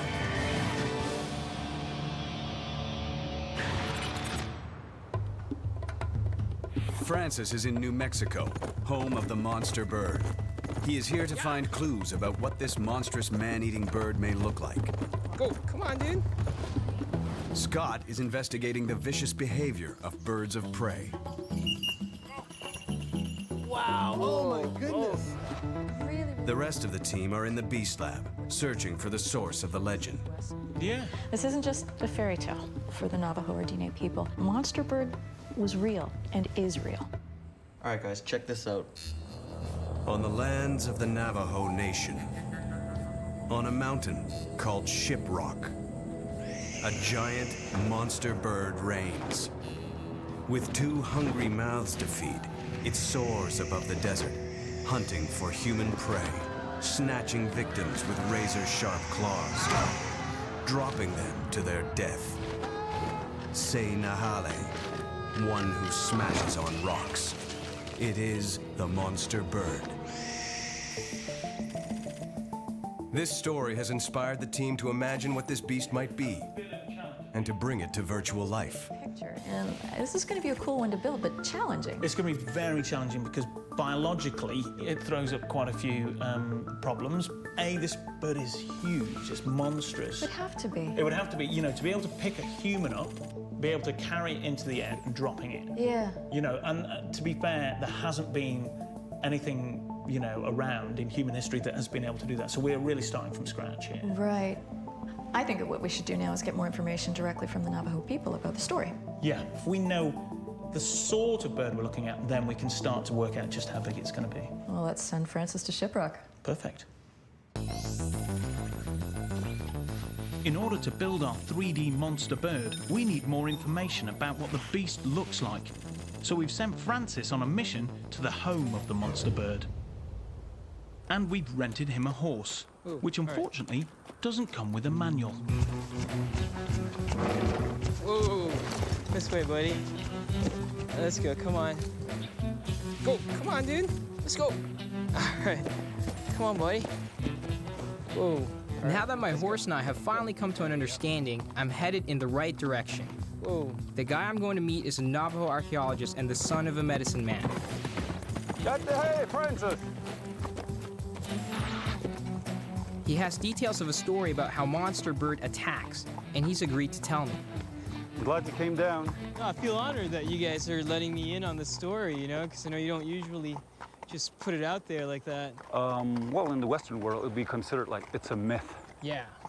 But for us, it's an actual event as part of our history. Shiprock has been a sacred place for the Navajo for over 500 years. And in fact, they don't like anyone climbing it for fear of stirring up ghosts of the dead. The atmosphere around here is creeping me out. It's really cool how you see just nothing for miles here, you know? I mean, imagine a monster bird perched up there, and we're riding on our two little horses. I'll see us from like miles away. We're easy picking then. Oh, yeah. Taft's going to give me the details of a story that is recorded as a real event in Navajo history. The attack on a warrior named Monster Slayer, right here several hundred years ago. Well, the story is about 45 miles, and back of this peak, there's a place called Red Mesa. As he was walking back towards this shiprock here, the monster bird spotted him. As the bird flew to pick him up, and he just lay to his side and actually moved his arm to the side too, and it just scratched him. And the thing he said was, "Na yet sisi," meaning the monster missed me. Right. And the bird came down and with its claws picked him up, and it was like he just dropped him towards the peak. In the legends, did they ever describe what the monster bird looks like? When something is coming at you, you don't have time to look at the details of what that thing that's going to kill you really looks like. In the history, the way it was described, it was large enough to pick up a person, so it had claws enough to pick you up. So it was a cross almost between an eagle and a condor. Wow.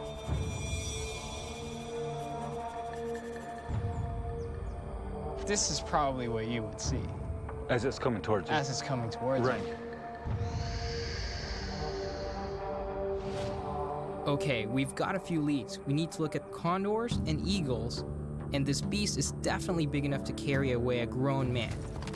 Now we just have to fill in the details. I feel like I have more artistic liberty that I could take with this thing because there wasn't really that much of a description. I can totally get that, because actually at the end of the day, what it looks like to them is less important than what it actually does in some ways. And in fact, everybody's going to have their own interpretation on, you know, specific characteristics. Eagle, condor, they're two very different birds, but they're big birds. So you can just give us a, you know, a big silhouette bird to start off with, and that will be a start. These are animals that would have been around for, you know, all of human history here, the condor and the eagles. Yeah. They're the largest flying things that the people would have seen. But it's a great place for them to live. The reason that they mention these birds is because this, if you look at this landscape, it's ideal for soaring birds. It's because you've got cliffs for them to launch off. You've got great hot plains for the, you know, thermal activity. You'll get loads of thermals during the day here. Thermals are columns of warm air that rise up from the ground that has been heated up by the sun. Soaring birds use them to hitch a ride up, like an invisible elevator. This is just further proof that Shiprock is the ideal place for a giant bird. We know we need to look at eagles and condors. Let's start with a California condor, the largest bird in North America. Our goal is to get a look at a condor in flight.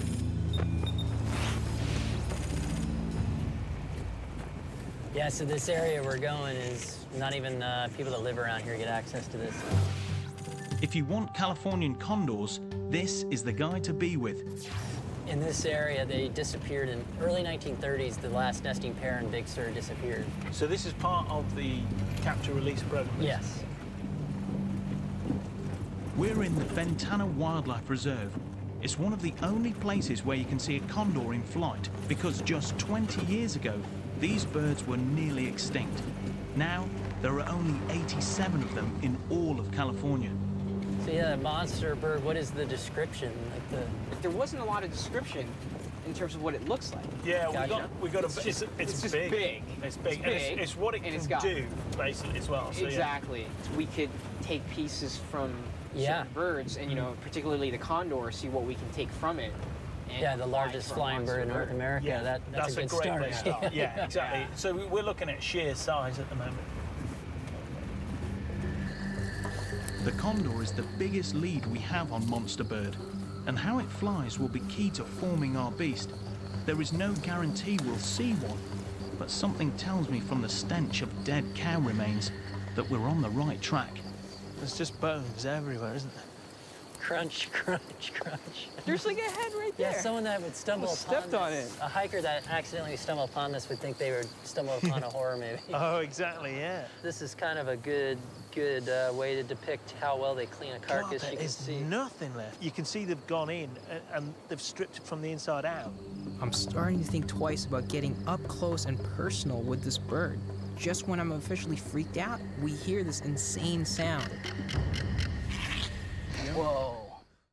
Francis and I are in Big Sur, California, trying to get a look at a condor, but so far all we've found is a trail of dead animals. You know, because the skin's all there, but everything's picked out from under. And that's the way they're designed. They'd make a hole in, and then they go in and scoop everything out. Right in the neck. Now we're talking. I can imagine the desert around Ship Rock would have been littered with human carcasses just like this. Oh yeah, here's a condor. Okay. See, here they are, perched up in the trees. Whoa. God, you almost feel it when they come over the top of you, don't they? Well, you can hear it, just the flapping is whistling through their feathers, yeah.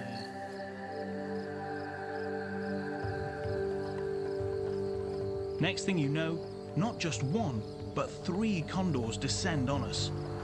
You see that? Like, you see how it's sort of slightly twisting its tail? Yeah. And in fact, the wings stay pretty rock steady. Yeah. Because except like at the end, it's kind of flares. A little bit of finger action at the end.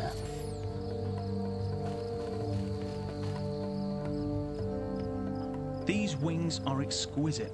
Perfect design for a monster bird to soar high above the desert. Time for Francis to pull out the ink.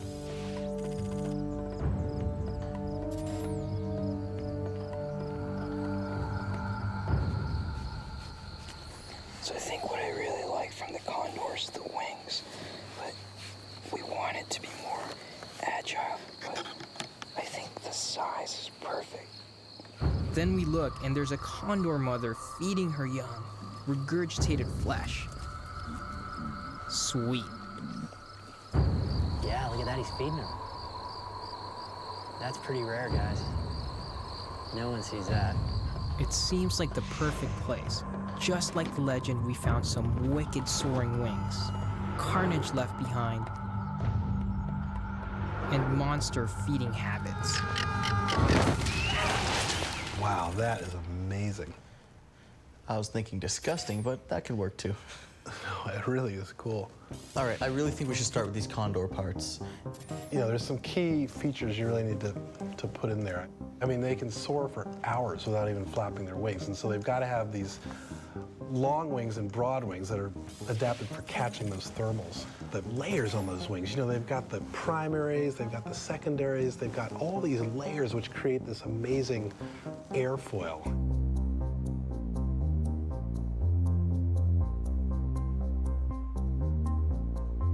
Good. That's looking really good.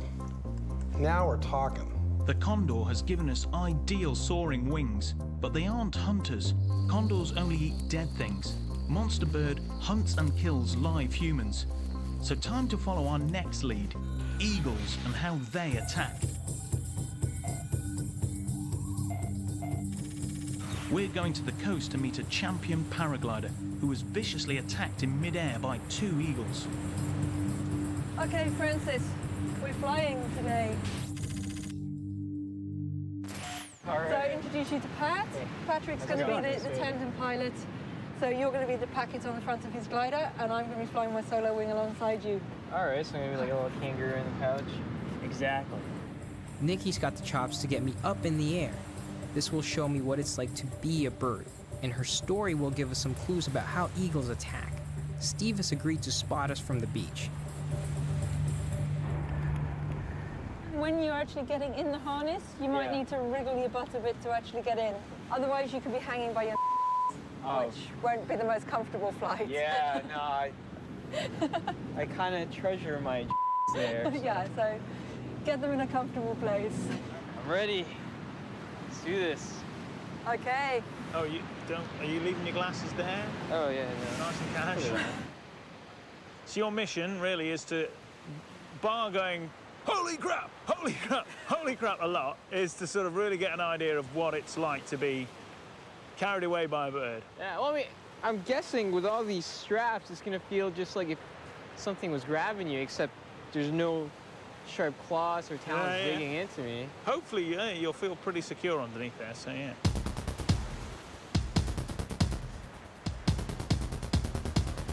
Oh, run, Francis, run! All right, here we go, guys. All in the name of science. Oh. Woo! Science rules! Oh, this is awesome!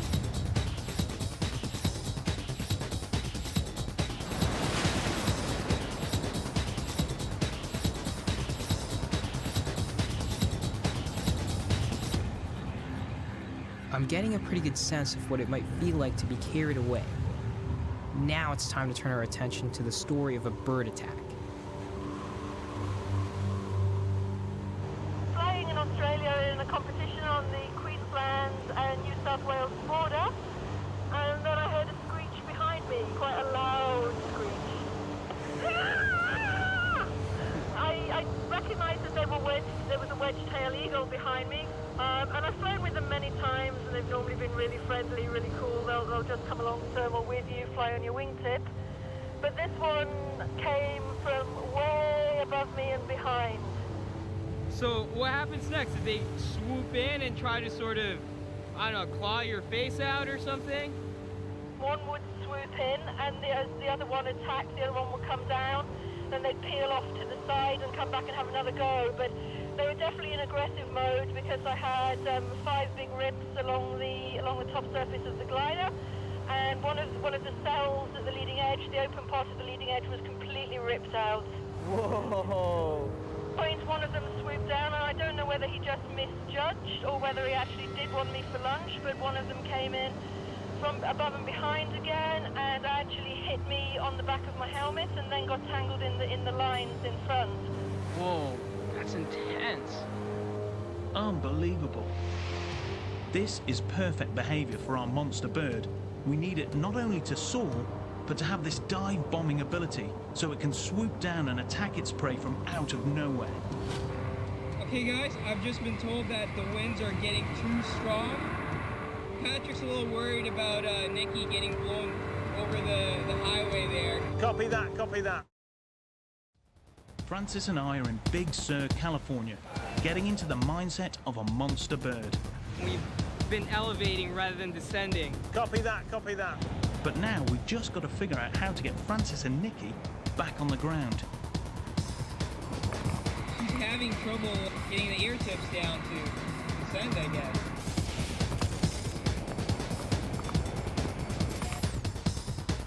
Patrick is ready to go down whenever Nikki's ready. Okay, I'll keep an eye on Nikki then. I assume, Nikki, that you're not going to communicate if you're flying, so and I'll get ready to grab your wingtip.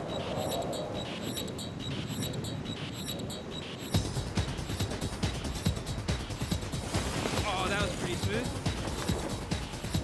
Oh. Okay. All right. Okay. Yep.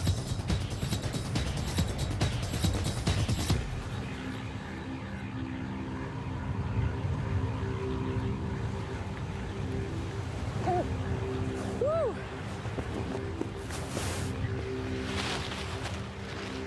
Yeah, I had to stop talking because the wind had really picked up. But you could really see it picked up a lot. Yeah, you could feel that it had picked up a lot. Francis, this is what we need. We need a predatory, you know, ability. I mean, like, just the attitude from it, you know, it sounds like a badass. That's, it doesn't care how big is there. That's It's a good coming, thing, you know? So it's maneuverable, it's got weapons, it's got much more of a sort of an attitude that we want our monster bird to have. Yeah, this is imperative behavior for our monster bird because it's a predator. I mean, it's got to be coming out of nowhere and surprising its prey. And what we need to really change these condor wings into something more predatory is we need more flexibility. All right, I think I can change that up.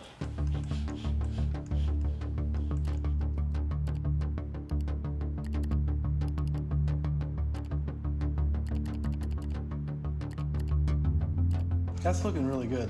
Yeah. We're about to, okay, I'm pretty sure I'm missing a joint somewhere here. Well, yeah, you need to have the elbow, which is kind of hidden, actually. That's looking better. You need to have that wrist show some flexibility. You need to have it assume lots of positions. Sometimes they can lock their wings straight, but other times they're flapping and bending their wings really dramatically. That's looking better. Yeah, that's looking really good. Yeah. All right, how big is this monster bird? How big am I making this beast? Well, it's going to have to be big enough to carry a human, and that's going to require a little bit of field work. We're going to have to see what size prey a typical raptor can carry in flight, and then we're going to have to do some number crunching to figure out how that scales to something human-sized prey. The monster bird was such a terrifying threat to the people of the desert because it was known to come out of nowhere and slash people's bodies with its terribly sharp talons, and then had the extraordinary power to lift itself and its human prey high onto the cliffs. Scott and Francis are at the Beamer Memorial Conservation Area in Canada to meet a bird trainer who's going to help us figure out how big our monster bird needs to be to lift a man. Hey, Dan. How are you? Good to see you.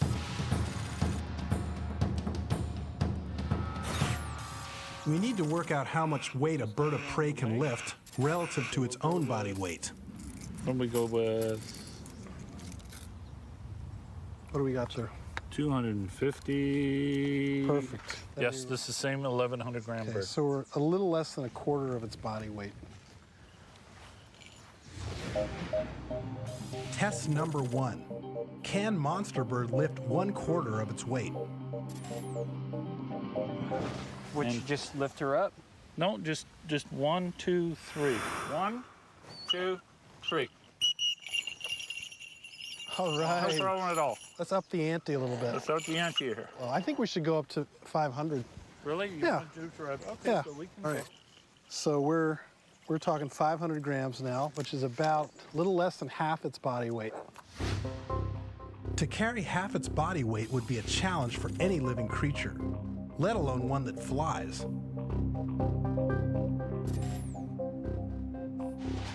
Now get far enough away so we can really... Absolutely.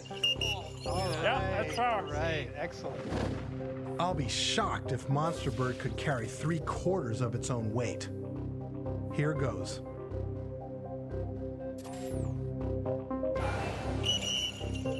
Oh! That was okay, near she its couldn't limit. control the flight, Yeah. but she was lifting the weight. Oh, Yep. yeah. Oh, Yes. Oh, he did it. that is awesome. But I think we were near its limit there. Yeah, Yeah, we're getting very close to the limit here. That was very close. If we want our monster bird to run and launch and Yeah, power off that at was the will, movement, yeah. That was And with it- weight. And it showed that it could incline, it increase its altitude with the big weight on it. But So check this out. With weight, no running start, exactly. right off the ground. Exactly. Purely Very powered little flight. wind. Very little wind. Okay, so we figured out that our monster bird can carry 3/4 of its own body weight. But what kind of talents would be ideal for snatching up a human? Oh, wait. Oh. Now, the amazing part with horned owls is that their feet are unbelievably powerful. Okay, their crushing strength is I would say physically almost twice as much as a hawk is. So I wonder, Scott, what if we gave it like owl, like claws in terms of the way the appendages are. Well, I think the zygodactyl feet are very cool because that really conveys power and the ability to grip from both Well, sides. because rather than like 3 like this, you know, That's and right. most of the weight is over here, so now you have 2 and 2. 2 and 2 here. Yeah. So that's a balanced gripping Absolutely. power. Yeah. you know? Oh yeah. No, I think that would be really cool.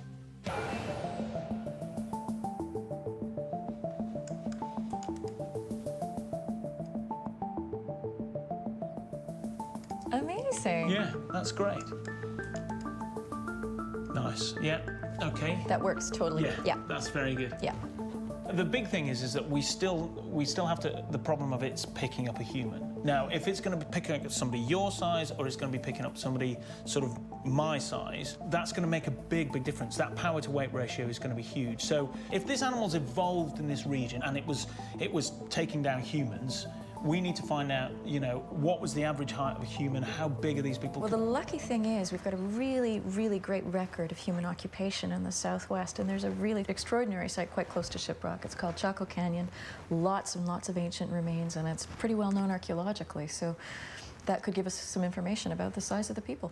That's great, because if we get the prey to predator size right, then that's it. We'll be able to work out exactly how big our bird needs to be. Well, let's go after the prey.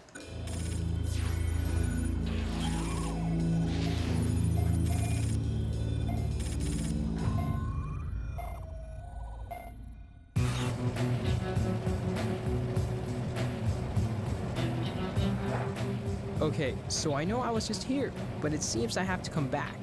Catherine is taking me to a 1,000-year-old archaeological site not far from Ship Rock. Our plan is to figure out an approximate size of the people that the monster bird would have lifted and killed. So do you know what like the Navajo people's theory is for like the afterlife? You fundamentally just stay around. Your spirits hang around. Yeah, it's almost like you become a part of the earth, right? Exactly, you become a part of the landscape. Yeah. Is there like dead bodies under those homes? For sure, yeah, there's burials there. Oh man, that is creepy. Something blue.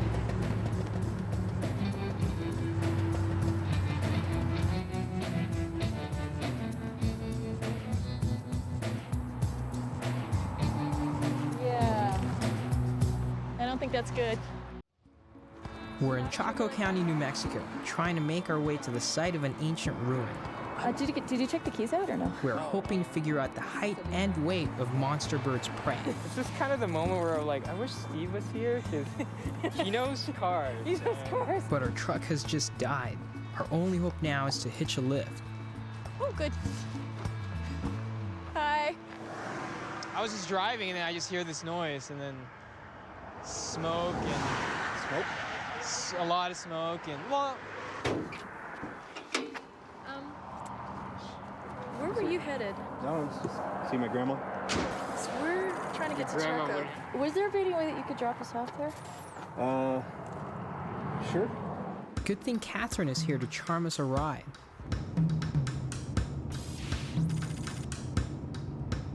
We're headed to a place called Chaco Canyon, the ancient ruins of a haunted city in the middle of the desert.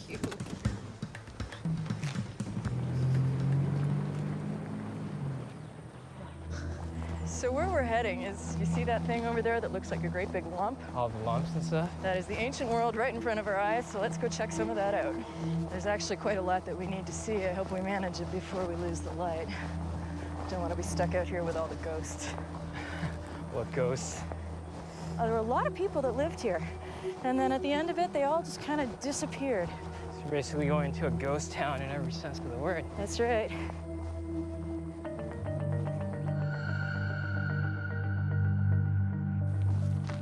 Chaco Canyon was a thriving community for several centuries around 1,000 years ago. It's long been seen as a mysterious site. People have often wondered, why was it abandoned? That's awesome. That is one of the best preserved 1,000-year-old sites you're ever gonna find. Oh, yeah. And 600 rooms. Huge. In the 1800s, settlers and archaeologists found it deserted with all the doorways carefully bricked up. The site had been ritually closed down. Everyone had deliberately left, never to return.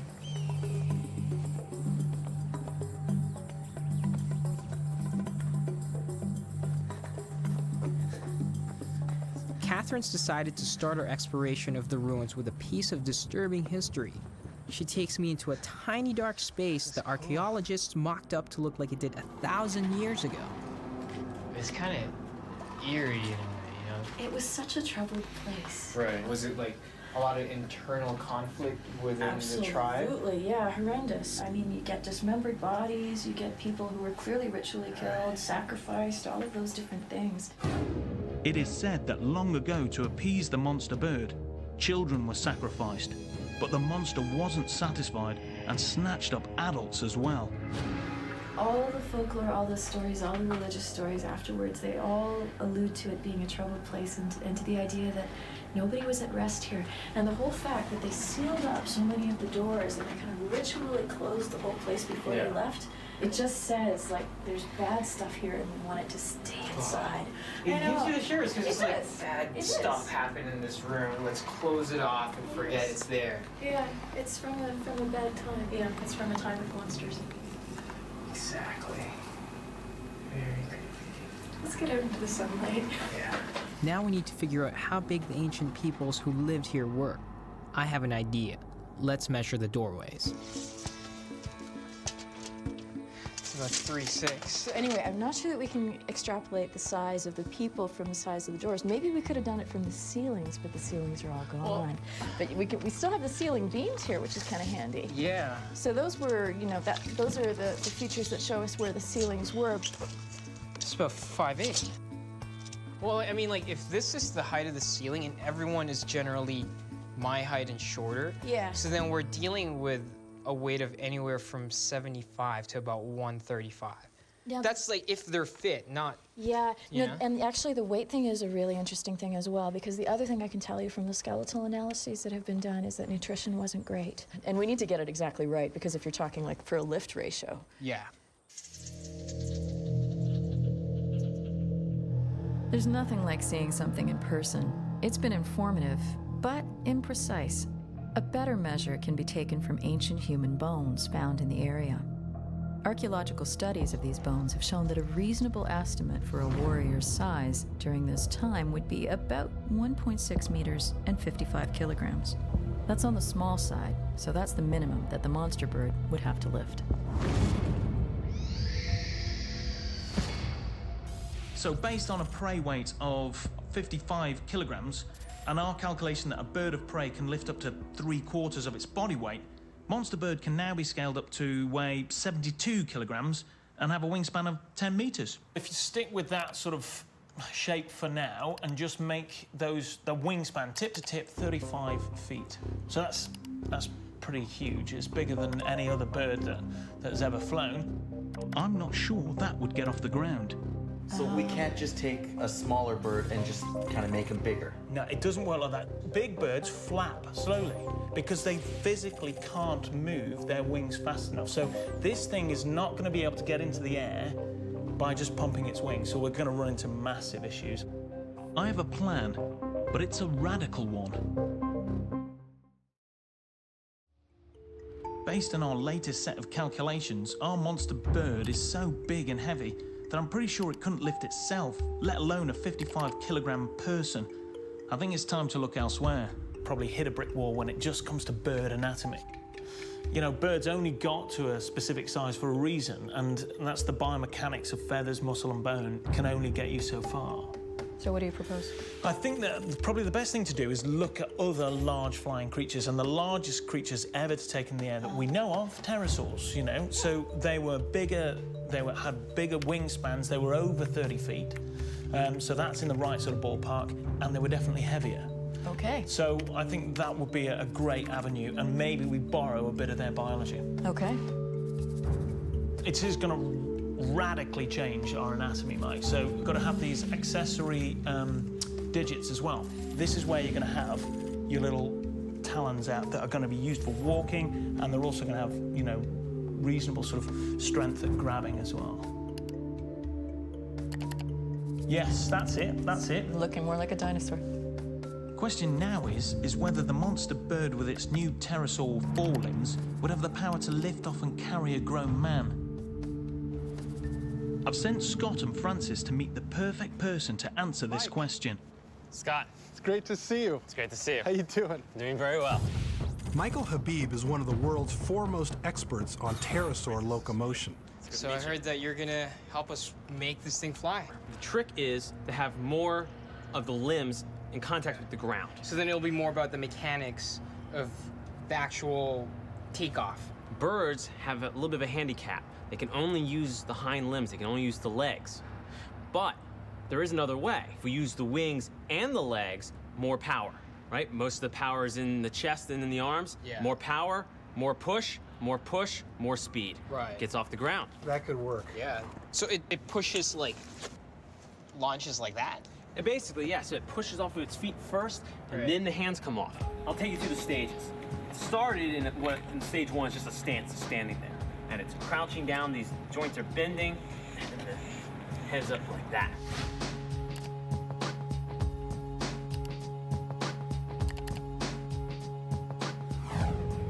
Then it vaults. It's now lopsided. Like it's now lopsided, so the head would actually be pointing down a bit. Okay.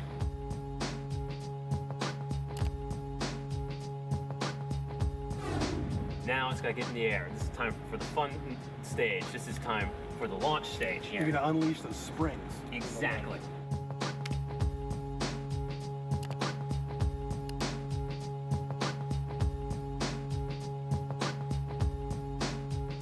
Not only does it allow the animal to carry off a 120-pound person, you're going to get something that's bigger, faster, a good deal meaner. Okay. I'm really excited to just put it all together.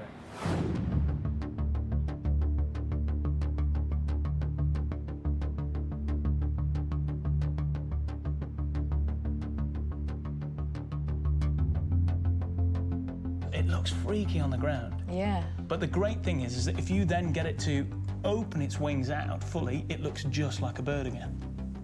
Amazing. Yeah, that's great. We did it. Yeah. That is great because, okay, it's looking less bird, but it's definitely monster.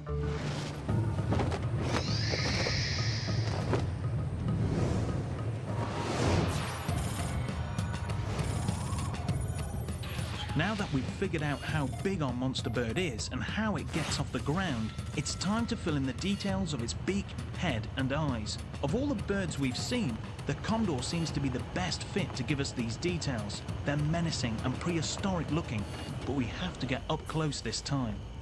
The only way to do this is to bait the traps at night.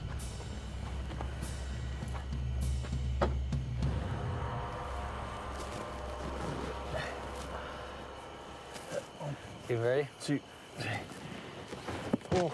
We're using this calf that died a natural death, so while it's a bit grisly, it's very humane. Oh, I've never been around so much dead stuff. I feel like a mafioso right now, getting rid of evidence. I mean, this is going to be really key to trapping the condor. And it's really important that tomorrow they're there and ready because there's very few of them out there. So hopefully this works.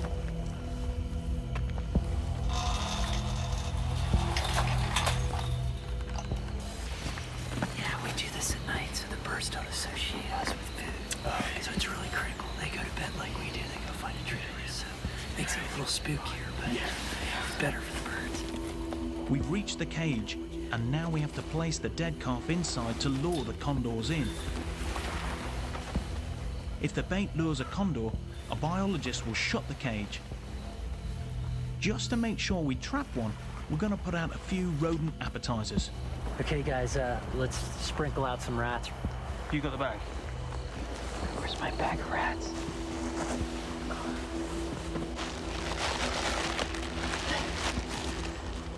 Just round the carcass. The condors will be happy, but I'm officially grossed out, and I'm starting to hear things that go screech in the night. Let's get out of here. Francis and I have returned to California for the final details of our monster bird. The cage we baited with a dead calf has done the trick. A large male has been trapped in the cage, and Joe is giving us permission to get our hands on it, if he can catch it first.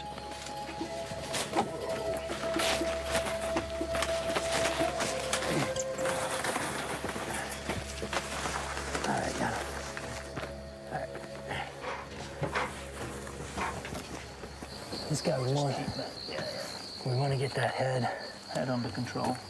Okay, there we go. There you Oh yeah, he knows all about it. Yeah. Fair dues. It's a lot bigger. No, you're all right there because you pin them together. 1, 2, 3. Hooking over. Good job. Okay. Thank you. Okay, you got it. Okay. Just look at his head. Looks so freaky. It's just a weird looking head. Yeah, that's what I like about it, though, yeah? It's so built for digging into carcasses. And just...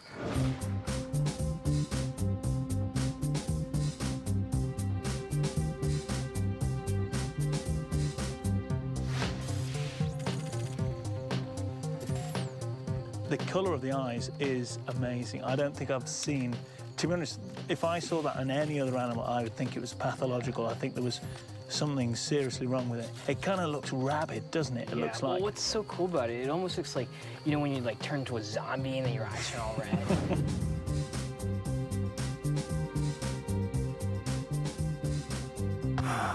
You know, I kind of like the furry neck thing. Like, what's the deal with that? It's literally So like that a you can hood. It's almost flare like a out? hoodie. Like when you wear a hoodie, they can bring it up almost like a hood and literally retract their head into it. And I've seen them in downpours just buried in the snow. You see icicles hanging off them, you know, and you'll see water that's or kind ice of dripping badass. off the I beam. kind of want to work it in conjunction with the neck part. You know, working onto that. You know, Joe was mentioning that it can retract his entire head. Imagine from far away if this was standing on top of Shiprock. Like that. Now we have everything we need, and I've come full circle. What started out as a silhouette in Shiprock can now become a fleshed out beast. My plan is to make a fully detailed, to scale graffiti version of Monster Bird.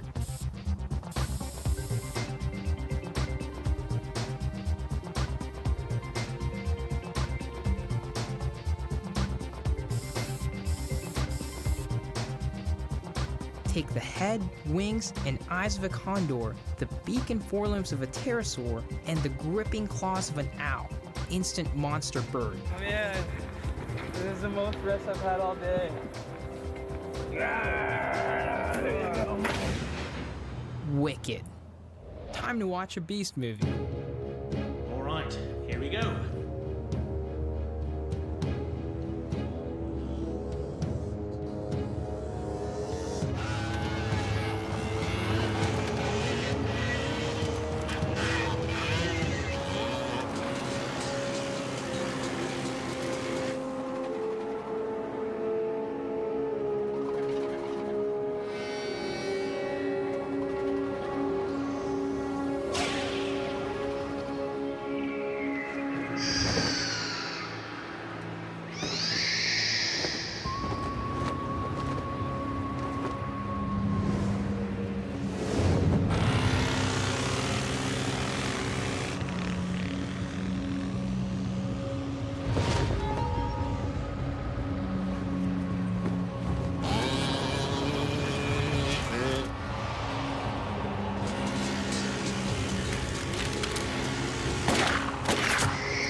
But it's so good. You know, it's a monster bird as opposed to just a great big bird. The key to building this beast, figuring out how our monster bird can both soar and dive bomb.